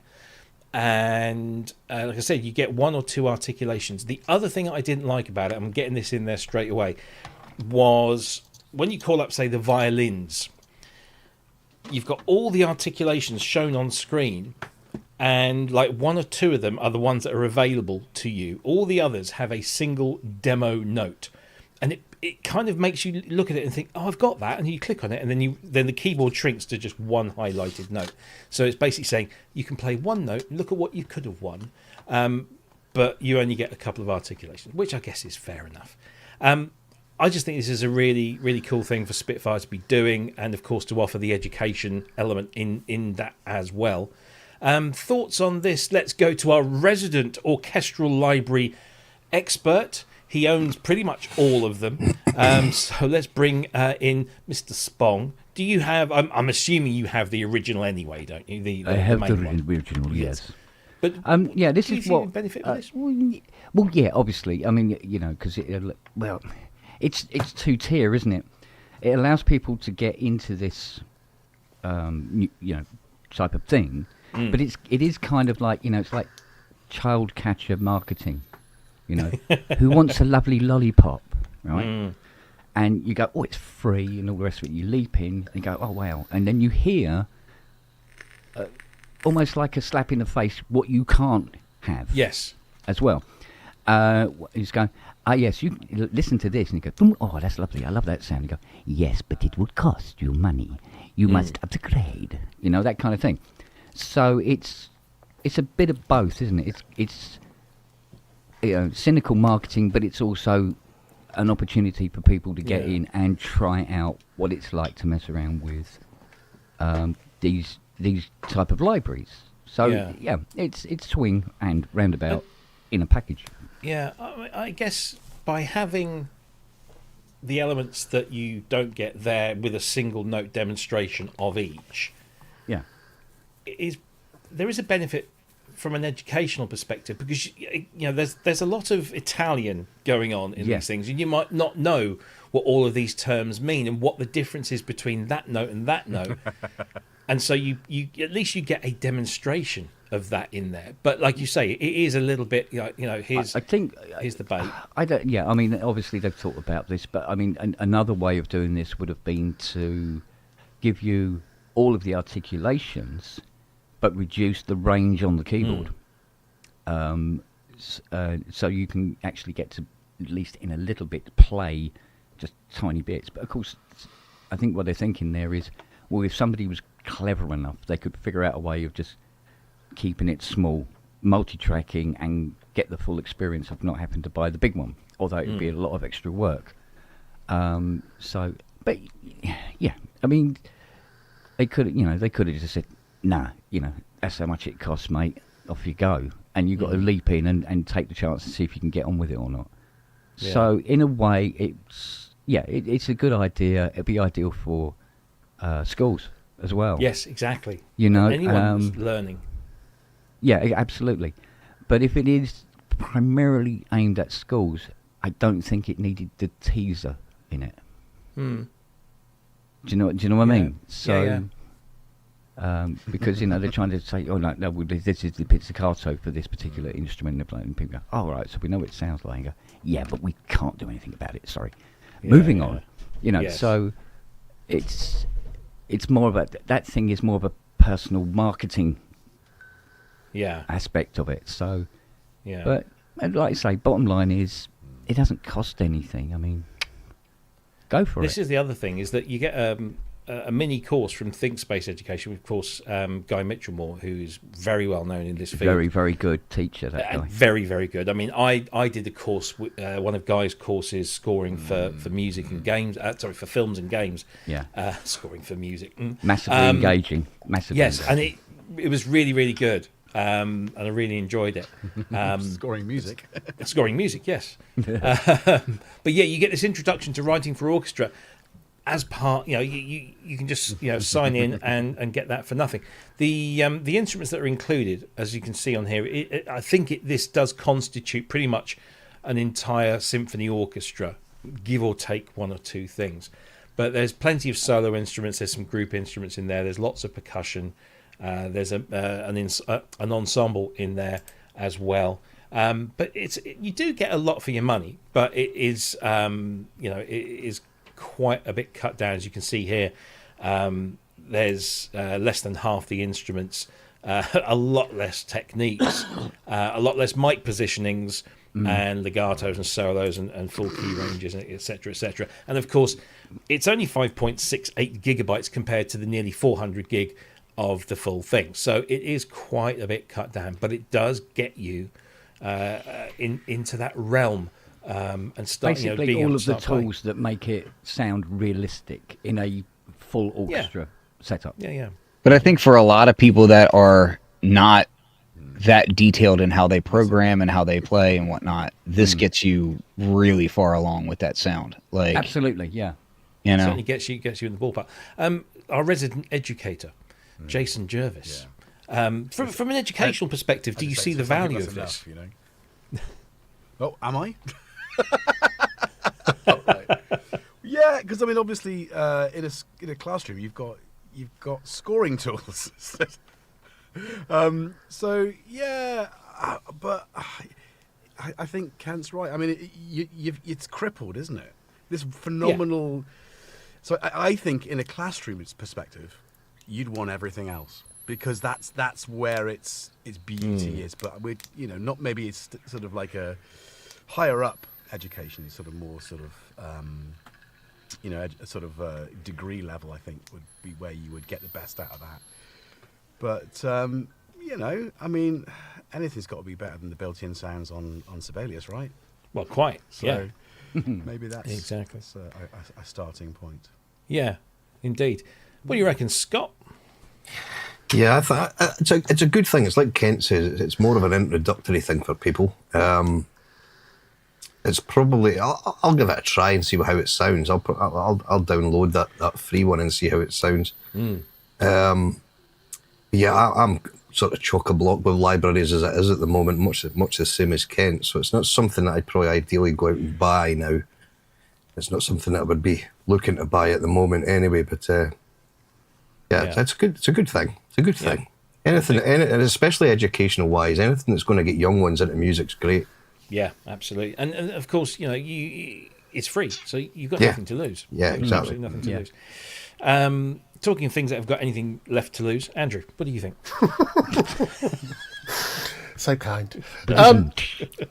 I downloaded this and had a look, and whilst I recognise that there are limitations in it, there was a time not so long ago when everything that's in this, that's now free, we would have died for to have.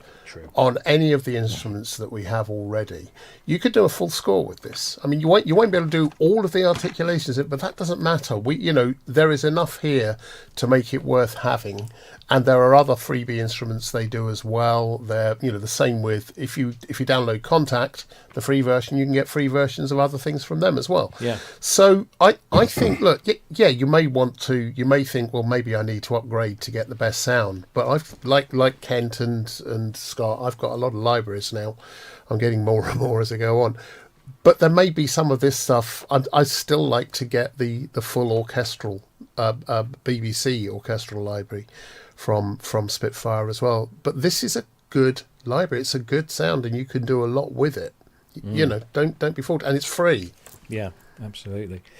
Can't go wrong there, really. If you're looking to invest, it is spitfireaudio.com. It's called the Discover Spitfire Symphony Orchestra, and all the information you need is there. You just need to sign up, if you haven't already, for a Spitfire Audio account, and then you can download it. And then I must say, the one thing that had me, because I didn't read the email properly, so this is a lesson to you all. You download it, and rather than fire up Contact and just go look for the library, if you do that, it will not look right at all. You have to you get emailed a code that you then have to put into native access, and that kind of authorizes it and does all the fancy stuff, and then from that moment on, it's all good. So just don't do what I did and read the email properly, as you ought to do.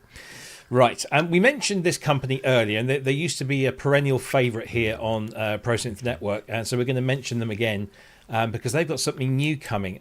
This is CME, the people behind the very popular in this studio, anyway, MIDI protocols, and they've got a brand new product that they are launching. It's going to be coming out in February.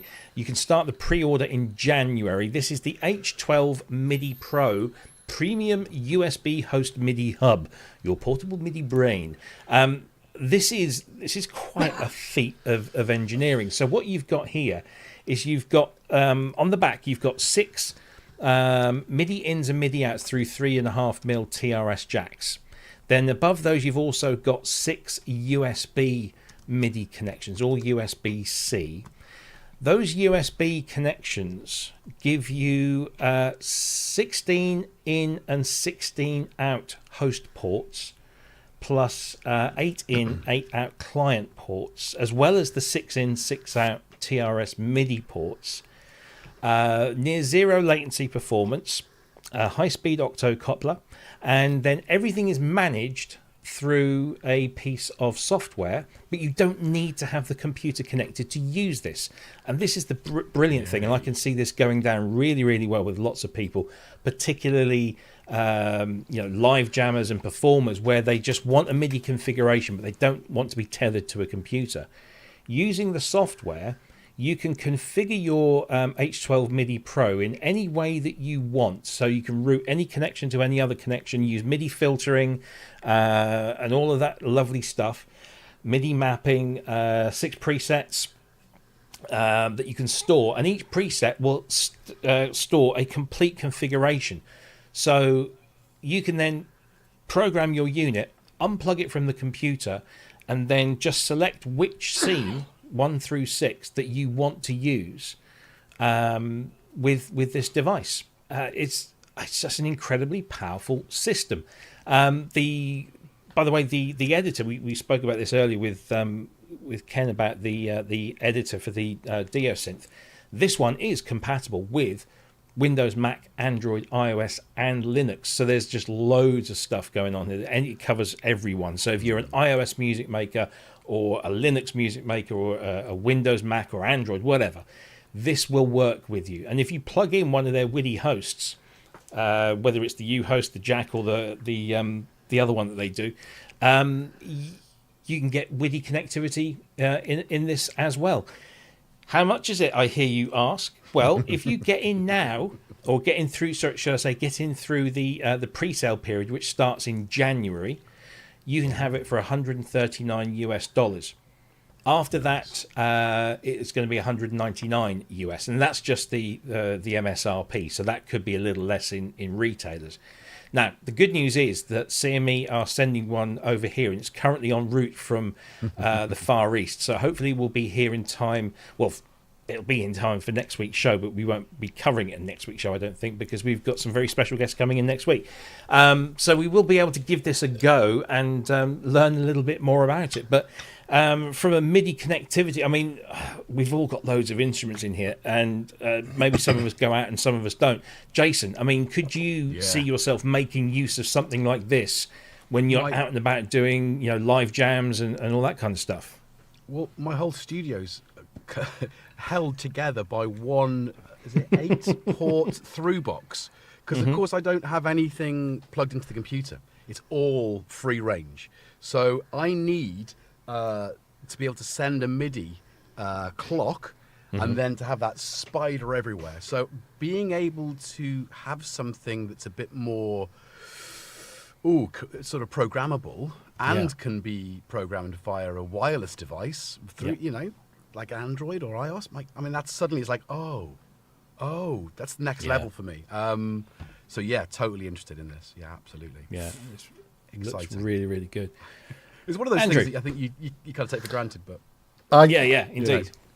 I've got a room full of smaller devices that I really want to connect up. This just strikes me as being a really good option. I wish they'd done 5-pin DIN as well, but it's a good thing. I like it. It's a much easier than connecting up the MIDI port or any of the other things I have, which are great big things. I think this looks really good, and it might actually finally encourage me to get one of the wireless MIDIs as well.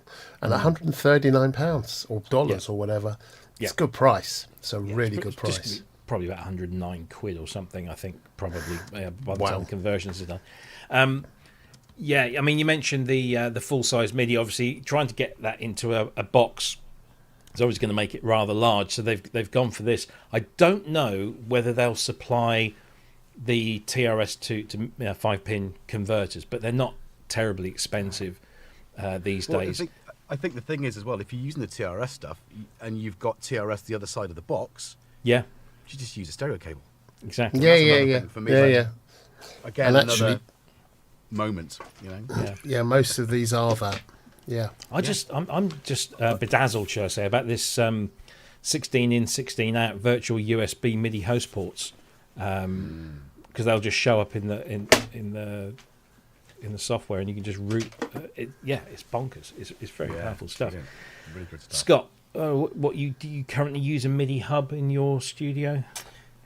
I have a few. I've got 3 Motu MIDI Express 128s, but then I've also got them feeding into Kenton through boxes, mergers. I've still got, believe it or not, 35, 40-year-old Philip Reese. Yeah, still, I think it's the V10, and I've got a through box somewhere as well, which I don't use, but the merger I do. No, sorry, it's the through box I use, but not the merger. So this kind of thing, I think it's going to go hot off the shelves. Kind of the same as Andrew. It would have been nice to see a version, even if it was a slightly more expensive version, as options for others with the 5-pin DIN on it. But yeah, it's a fantastic bit of kit. I think with the 5-pin DIN as well. Yes, I would have said. Oh, you mean not just a separate box? No, I mean, actually, Robbie was right in saying that you can buy the 3.5 to 5-pin, cables for very little. So I'm not even sure I'm making a point that matters that much. Yeah. I've got a... Yeah. Oh, you've got them. See, everything I've got is... Yeah. So is that, I take it that's just females on the end of that then, is it? That you put the males into? Yeah, so you just got your three cameras there, isn't it? 3.5 mil there, and then your female there. Right, okay. It is. Oh well, no, it's not really a big deal then, is it at all? So. No. I mean, as long as you buy, I guess there's 2 different formats for them though. So the A and B. Got to be the right.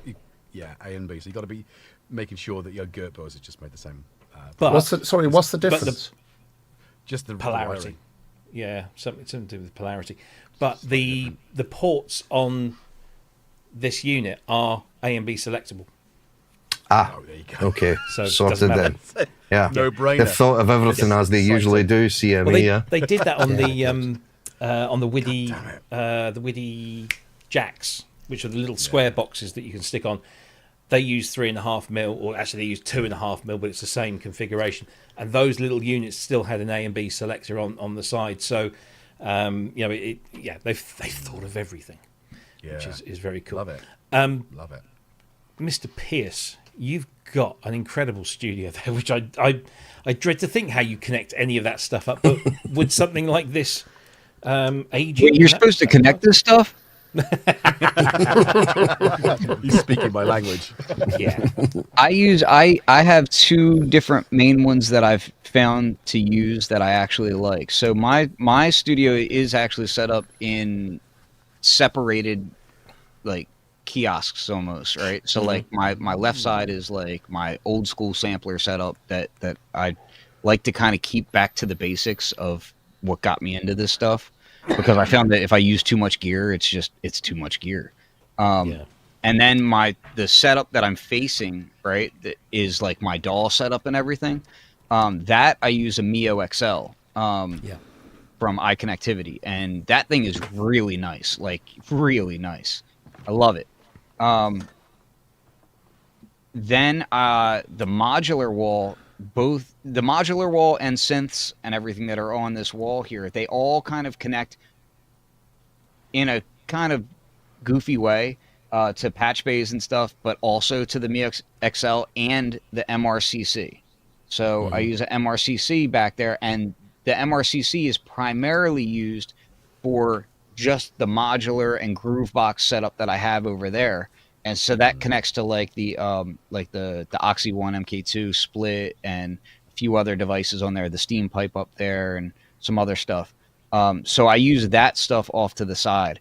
And yeah, Glenn's in the chat now, I was just see, Glenn's talking about kazoo. I told you. But yeah, like listen, I'll say this: I do have other like standalone boxes that are USB hosts, host devices that you can just kind of plug MIDI into, and none of them actually work well. So if this works great, that's awesome. Like I'm down for it, because they all have like some sort of compatibility or latency or some, like all the ones that I have, like, and granted they're all fairly cheap, but like they all just have one thing or another thing about them that doesn't work great or that I don't like. So yeah, I think the price point of this is actually really nice, and it looks like a really good thing to have. It's kind of one of those things that, in my opinion, it's like you should throw into a drawer in your studio, whether you need it right now or not, because eventually you'll need it, like that kind of thing. Yeah, absolutely. It's so register now for the pre-sale, and then when the pre-sale starts, you get it for $139. Kent, you use the iConnectivity as well, don't you? I've got the Mio XL. Yeah, Mio, and I've also got a through hub that, and the only reason I bought it is because it looks like an iMac, and it sits on top of the iMac, and it looks like a Mac Mini. Oh, right, and it has a light in it. It's always good, isn't it? Nice. Other than that, there's not a lot of MIDI going on, to be honest. But the reason I would want to buy this is because of the software configuration. Yes. Yeah. I'm very much a lazy ass. If I can do things without having to get up, I'm all for it. Absolutely. So that speaks hugely to me, and I think that is a Christmas present, I think. That I'm going to buy Fiona and accidentally label it wrong, you know? Oh, Fiona. Oh, no, that's for me. Sorry, darling. Yeah. So, I've always wanted it. Yeah, because funny enough, the Mio it's okay, but I like to bring MIDI into the bedroom when I can. So this thing's portable, right? So I can have me Rolly and all the rest and get on with it, you know, and just sit in the bed and play at 3 o'clock in the morning, because the longest I can sleep is 3 hours and I wake up. Yeah. and I need something to do for an hour and then fall asleep again. Mm-hmm. And to be honest with you, there isn't much to do at 3 o'clock in the morning other than Audible. Yes, true. Which True. isn't what you thought I was going to say, but there you No, go. it wasn't. No, and I'm glad. I'm glad. Depends Yeah. on which Audible. Indeed. Wrong yes. show. Wrong show. Silly. So yeah, there we go. That's the CME H12 MIDI Pro. Fair rolls off the tongue, that one. Yeah, having but one if you of go them. to cme-pro.com, you'll be able to find the registration page there. Go and register now for the pre-sale. No commitment at this point. But when the pre-sale happens, you'll get it for $139 as opposed to $199. It's a good price. It's great, It and really we've got was. one coming here. Say it was. Let's see what FedEx where FedEx is telling me it is now, because I think it left China. It was on the way from somewhere, and then where are we? Kazakhstan. I'm going to hazard a guess. It's Kazakhstan. It says on the way, Shangzhou. It's left. It's now in Shanghai. But they reckon it's going to be here on Monday. So looking forward to giving that a go and messing around with it. And we'll give some in-depth coverage as and when. I need to say one thing, and I need to apologise profusely. I know he's gone now because he's working, because he's doing orthodontistry or whatever that thing that he does, poking painful things into people's mouths for a lot of money. We've all had that recently. Yeah, I a hooker. might have accidentally caused a lot of people concern about the possible demise of our very own Manny Fernandez, because I put a post up on Facebook the other day because the music world lost a great bass player the other day. Manny from Stone Roses sadly passed away, which was a tragic loss, and he was a great character and a great bass player. And I just put up on my Facebook, oh no, not Manny, R.I.P. legend, or something like that. And I start my phone started going ping, ping, ping, and is Manny okay? I haven't heard anything. I said, no, not that Manny, another Manny, spelt differently and all that. But so I apologise if I wrote Manny Fernandez off. It wasn't intentional. He is very much still with us. He was in the chat. He's definitely still with us. Still drilling holes in people's teeth and still making great sounds for synthesizers. So hands up, I I'm still apologise. bruised from my work.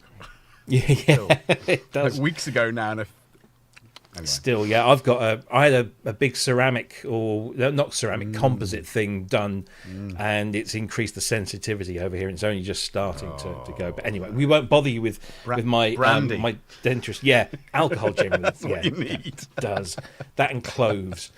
Yeah. What else have we got? I want to cover this because this is really cool, and I wasn't aware of this until very recently. So a lot of people lay hate on Teenage Engineering for their very expensive products. Not so much the cheap products, but their very expensive ones. Yeah. Now, at the ADC event that happened in Bristol, did you go, by the way, Jason? Because it's your neck of the woods. No, you didn't. It is my neck of the woods. No. So a company called Void 9 brought this, and this is the Void 9 Monet, spelled Monai, and the reason I brought Teenage Engineering into it because it looks like a bit of a Teenage Engineering-y kind of cloney thing, but it seems to be an incredibly powerful and rather cute little instrument. I'm a bit worried about the size of those knobs. Look, they're just too proud. It's my life story, Jervis. That's what I was thinking. Someone had to say it. It's got Stand there, man. Get it out. it's got standard MIDI, it's got CV, it's got USB connectivity, it's multi-timbral, polyphonic, but the beauty of this is that it's open source software, so you can develop your own little applications that will run in this thing and make use of the hardware that's there. I really don't know a huge amount about this. I didn't have much time to go through the detail of this, but lots of people got hands-on with it, as you can see here at ADC 2025 in Bristol the other weekend. There is a good video on the Sonic State website because Nick managed to grab an interview. But I just think this is a really cool thing. They've clearly drawn inspiration from these devices that we see, particularly Teenage Engineering, with this SDK. Build your own extension. So No price, no availability other than they're looking for like Q2 next year. But I mean, on the face of it, I just wanted to get some opinions on this. I mean, this. Did you see what looked processor cool. it's running? It doesn't say. I saw this thing, but I didn't look into it all too deeply yet. Yeah, there's not a huge amount of real detail on here. But I just think this is something I'm definitely going to be looking forward to next year, and I don't know whether they're going to be at any of the shows. It'll be interesting to see and get hands on with one of these. But I just kind of like the look of this, and if this undercuts in terms of price, some of those more expensive digital trinkets, should we call them, and give you a lot of performance in a small box that is also open source that you can do, or other people can do really clever things, whether you benefit from them or not. I don't know.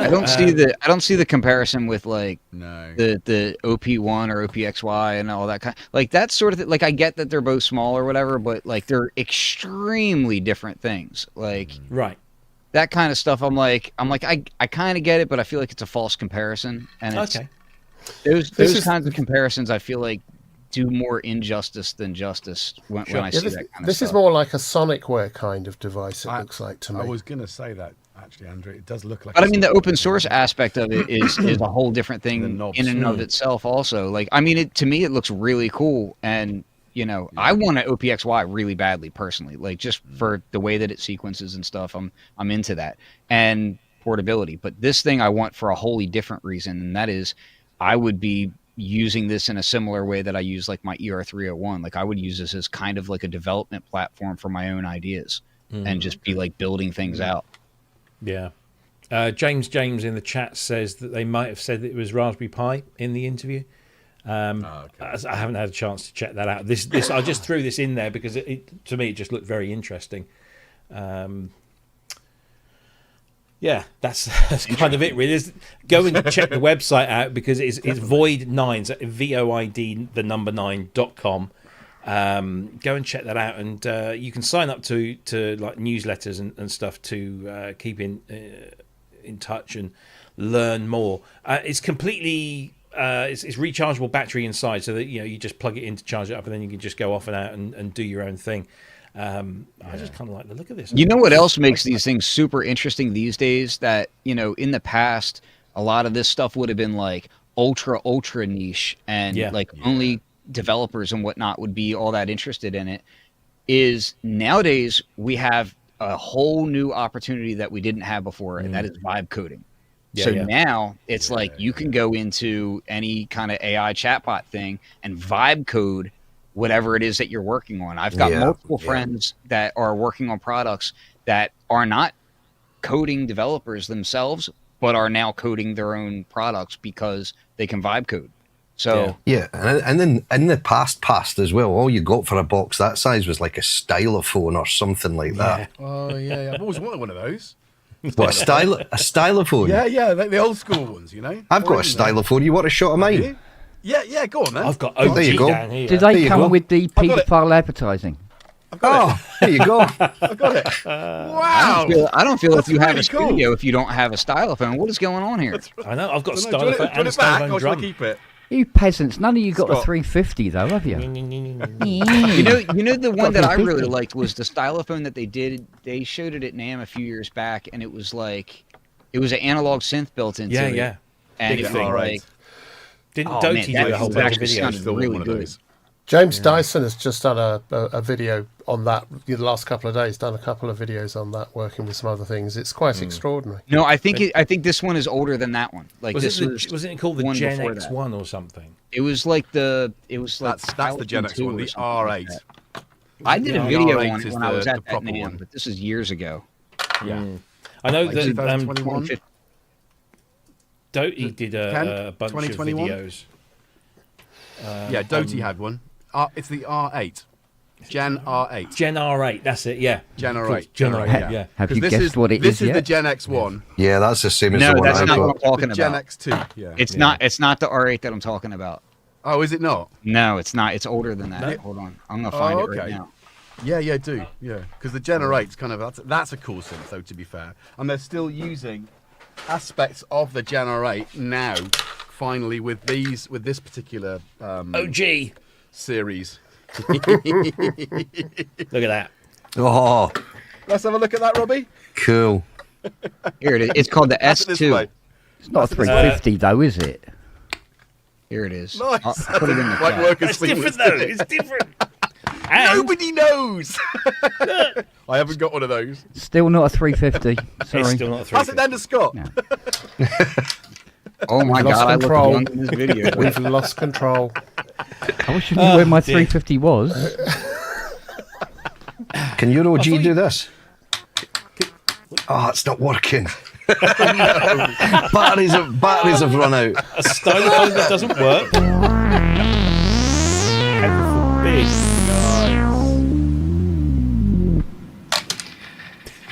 Hey, Rob, Anyway. look at that link that I put in there. You can see it. Scott McAuley sound design. Hang on a minute. Or the shared screen. Stylophone king. That's me when I was a youngin'. My This is Oh 2013. wow. Wow. yes, too. So this thing was, Oh, yes. I get it. remember this. yeah. So this thing actually sounded really good. Like I was blown away when I was messing with it. But Wow. yeah, I think they only made a very small run of these. But yeah, it was pretty darn cool, man. Did you get one, Ken? Have you got one? I did not. No. No. I was broke then and I'm broke now. So, That's Yeah. the one that Doty did videos on. That's the one. I've just checked it on there, yeah. Yes, too. Wow. Look at that. But yeah, I know he's got there we an go. R8 as well. So So yeah, void9.com if you want to check out the Monet and sign up to get updates on that there. Let's see if we can squeeze maybe one. I'm going to put this one. talk into about the that. Savant thing. The what? What? Oh, it's in the Savant. I private. put it It's in the private chat, Put it in Rob. the private chat. It's stunning. Private chat. Did you not see this? The IM90? No, I did not. Man, oh man, it got me all kinds of hot and bothered.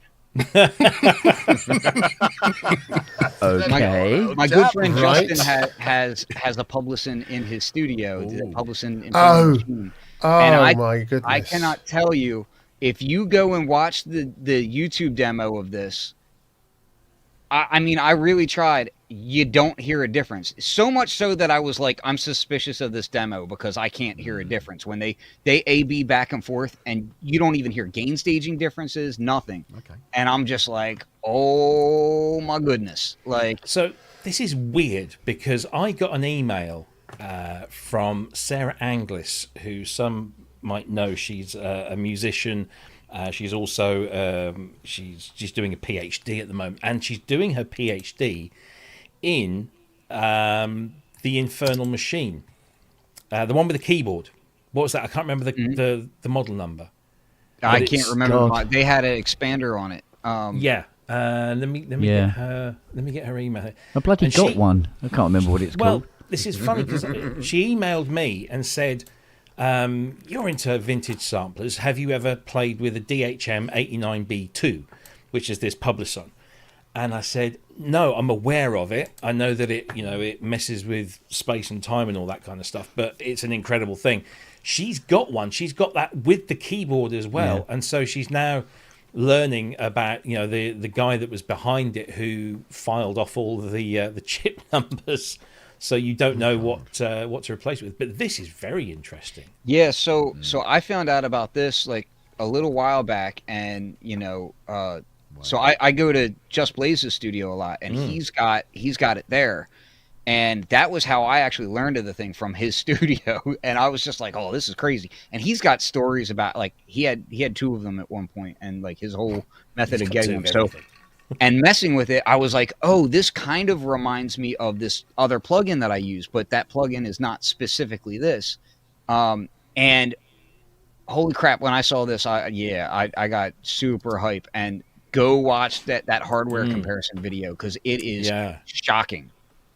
Yeah, I think I might be buying this after the end of the show because it does fascinate me. Yeah, and I'll it's send on it to sale now Sarah. for like $79. Yeah, $79. That's a good deal, It's yeah. $100 off. Bonkers. And there's a trial version, so you want to just try it before you buy, you can do that as well. I Thanks have for that zero tip. affiliation with them. I don't know those people from Adam. Like, But I saw this thing and I was just like, I watched the video and I was shocked. I was like, this sounds so dead on, and it's it's very cool. Well, when Sarah emailed me, I thought there must be a plug-in version, and I didn't see this. So there we go. Yeah, it's crazy, absolutely cool. Thank you for that tip. I want to squeeze this one in because this looks really cool. So this is a Kickstarter project that the film is made, the film is done. They're kickstarting. They've only got 101 minutes left to go. Let's just do a quick refresh on that. The reason they're kickstarting is they want to get it onto streaming services so they can get it out in front of more people. They just need to finalise the licensing payments because, as we all know, with anything to do with music documentaries, it's all the major cost is licensing. This is a documentary called God Said Give 'Em Drum Machines, and it is basically pretty much all about the original origins of the techno scene in Detroit. And the trailer, I don't know if we can play a little bit of the trailer and not get our wrists slapped, but should we give it a go? I think we ought to give it a try. Hey man, take a look at that cover and tell me what you remember about it. This was the beginning. I didn't understand how this was going to have an impact on the future. Electronic dance beats are pulsating into the mainstream. Many of the faces of that were white Europeans, like 2 or 3 generations later than the founders of this genre, who most people have no idea who they are. People think it came from Europe, but techno's from Detroit. It's about making soul music that you can dance to, and that's something that is inherently American and is inherently black. When you wanted to. How about that? Oh, he's muted again. Robbie, you're muted. Yeah, I'm losing. I'm going to stop. I'm just going to stop this whole thing with because it's the vertical video thing that's doing it. Anyway, as I said, this looks great. They're funded, but if you want to throw a little bit of money into it as well, you can do. But hopefully, look for this on your streaming services at some point soon. This looks, techno is an amazing genre, and this is really about its true origins, as they say in the trailer. There, it wasn't just a white European thing. This was in people like Kevin Saunderson, Juan Atkins, Derek May, all of that lot. So it's really a valid and well worthy project. So fingers crossed that will make it to streaming, and we can all sit and enjoy that very soon. Back it though, back it if you can. Yeah, it's absolutely. Back it. Put your cash on it. Loads of money. That brings us to the end of the show. Let me just bring this up. I'm all there we go. There we go. We're all there. Are we? It's Friday. It's all a bit unfortunate. we had a week. Ken, thank you so much, and thank you to Glenn. I know Glenn's still in the chat, but thank you for letting us have Ken. He has been working, honestly, in between his wit and acerbic comments throughout the show. It's great to have you on, as it always is. Please do come back, and congrats on Diosynth, which is a brilliant achievement, and I look forward to seeing that doing incredibly well. So yeah, thank you very much indeed for coming on, mate. Really, thanks really for good to having see me. you. And everybody buy like 7 of them. Yeah, maybe 8 at least. Yeah. I want to see you people can't playing play with their Windows. I'll noses. part exchange my recorder for one. We do actually have some recorder samples and stuff in there, so you will not need your recorder anymore. oh no, I do. No. This is fixing that. We've got that's a big recorder you've got, Jason. No, I'm just pleased to see you, Scott. We've got a really good show coming up next week, but it won't be live, but it will be on at the same time on the Friday.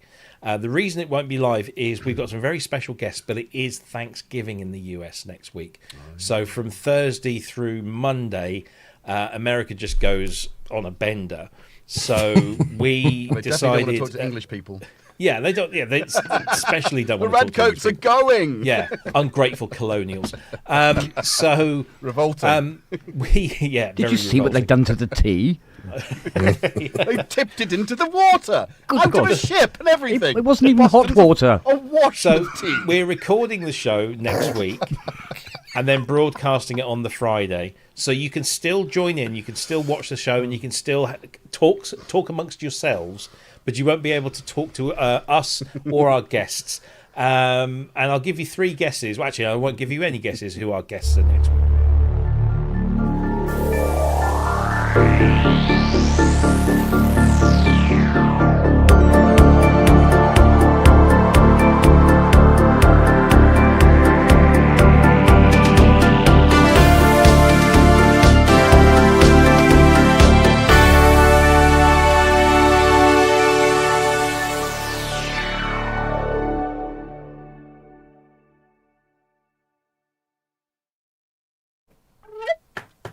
No idea. And, Jamming to and that. it didn't, To infinity and it didn't beyond. mute me.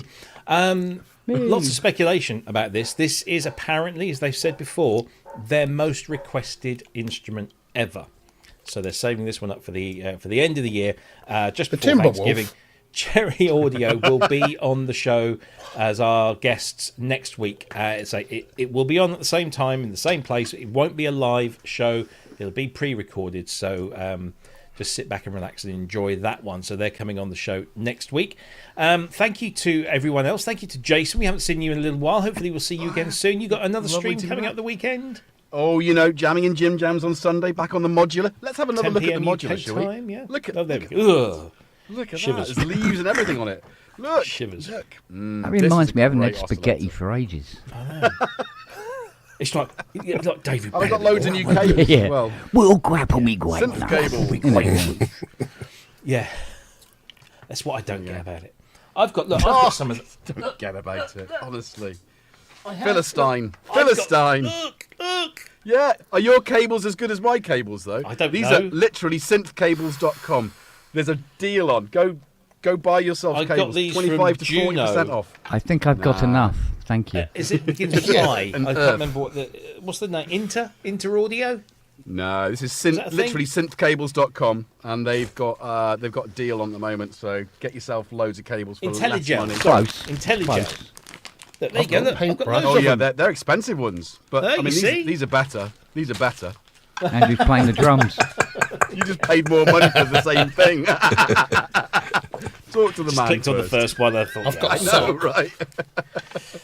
Anyway. Mine came with a sticker. Look at that. Always wow. ends up You with a see it. flex at the end, doesn't it? Always. Look at that. Ooh. That looks a little bit like. Who does that look? Gaz. Like?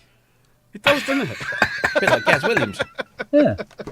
Anyway, great to see you, Jason. Thank you ever so much. Don't Yeah, forget to tune into likewise. Thank you Jason's for show, having me on again. 10 p.m. Sunday, jamming in Gin Jams with Jackson. Thursday on Tom Wednesday as well. Yeah. And of Wednesdays. Tom's yes, hiding indeed. on the table. You can't see him. Indeed. He's here. Andrew, you doing much this weekend? Music. I'm just loving just playing and not having to do it for anyone else. I'm loving it. So yeah, I'm going to be doing lots of playing over the weekend and writing music. Good stuff. That's it. Kent, you're Mustanging. I am lacquering tomorrow, or weather forgiving, which won't said take it was very a bit long. lacking. And then I'm doing some more synthesizer repairing, breaking. No, repairing. Repairing. That one. Yeah. Probably have another go at the Polymoog and see if I can completely bugger it this time. So. Cool. Because it only came in for 2 things, but I wasn't expecting it to catch fire a couple of days ago. That was different. It's missed Guy Fawkes night, didn't it? But yeah, yeah. Could have So got it right. Power supply just decided had. I think it's what they call an existence failure. Keyok. Yeah. Excellent. Scott, are you rewatching the Denmark game across the weekend? Yeah, I think for the 17th time. Yeah. It was good. It the was very result's good. different. It was very good. Isn't Quite it funny, quiet though, weekend this weekend for me, so Yeah. it's probably been much of a music and patch weekend for me again. More so music on a weekend. I try to sort of take a step back from the patches over the weekends. We've got a 40th birthday actually tomorrow night, so That might be a bit of a drunken affair, which might end up just writing off Sunday anyway. Any excuse. Not like me.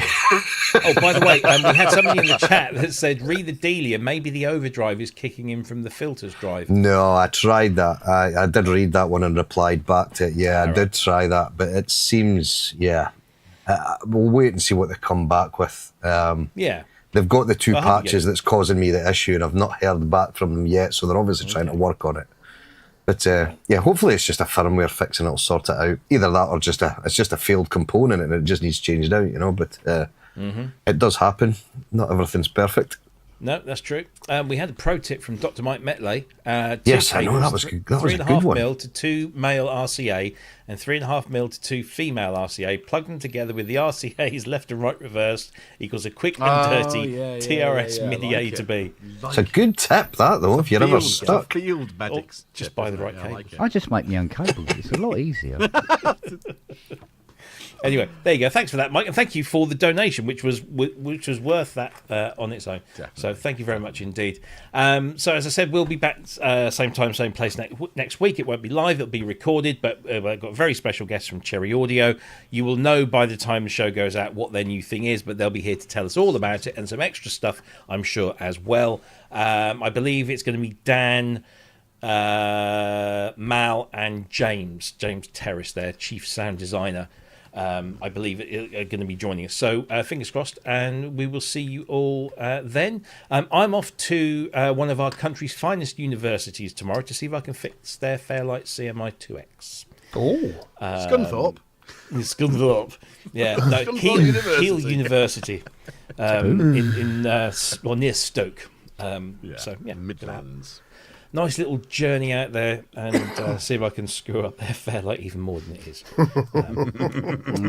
And then on Wednesday, I'm going to be shipping the last Fairlight that I will probably ship out from Hill because that's all getting knocked on the head. So, don't be surprised if you get a call from the Pirate University because they're having problems with page R. Anybody else die?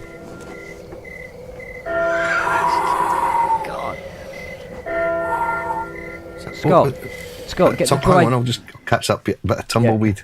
Yeah. Scott, have you tried the dry joint fix with the synth? Dry joint? What? Just wiggling the pots? No. What you do is you have a really strong joint, and then you don't notice the clicking anymore.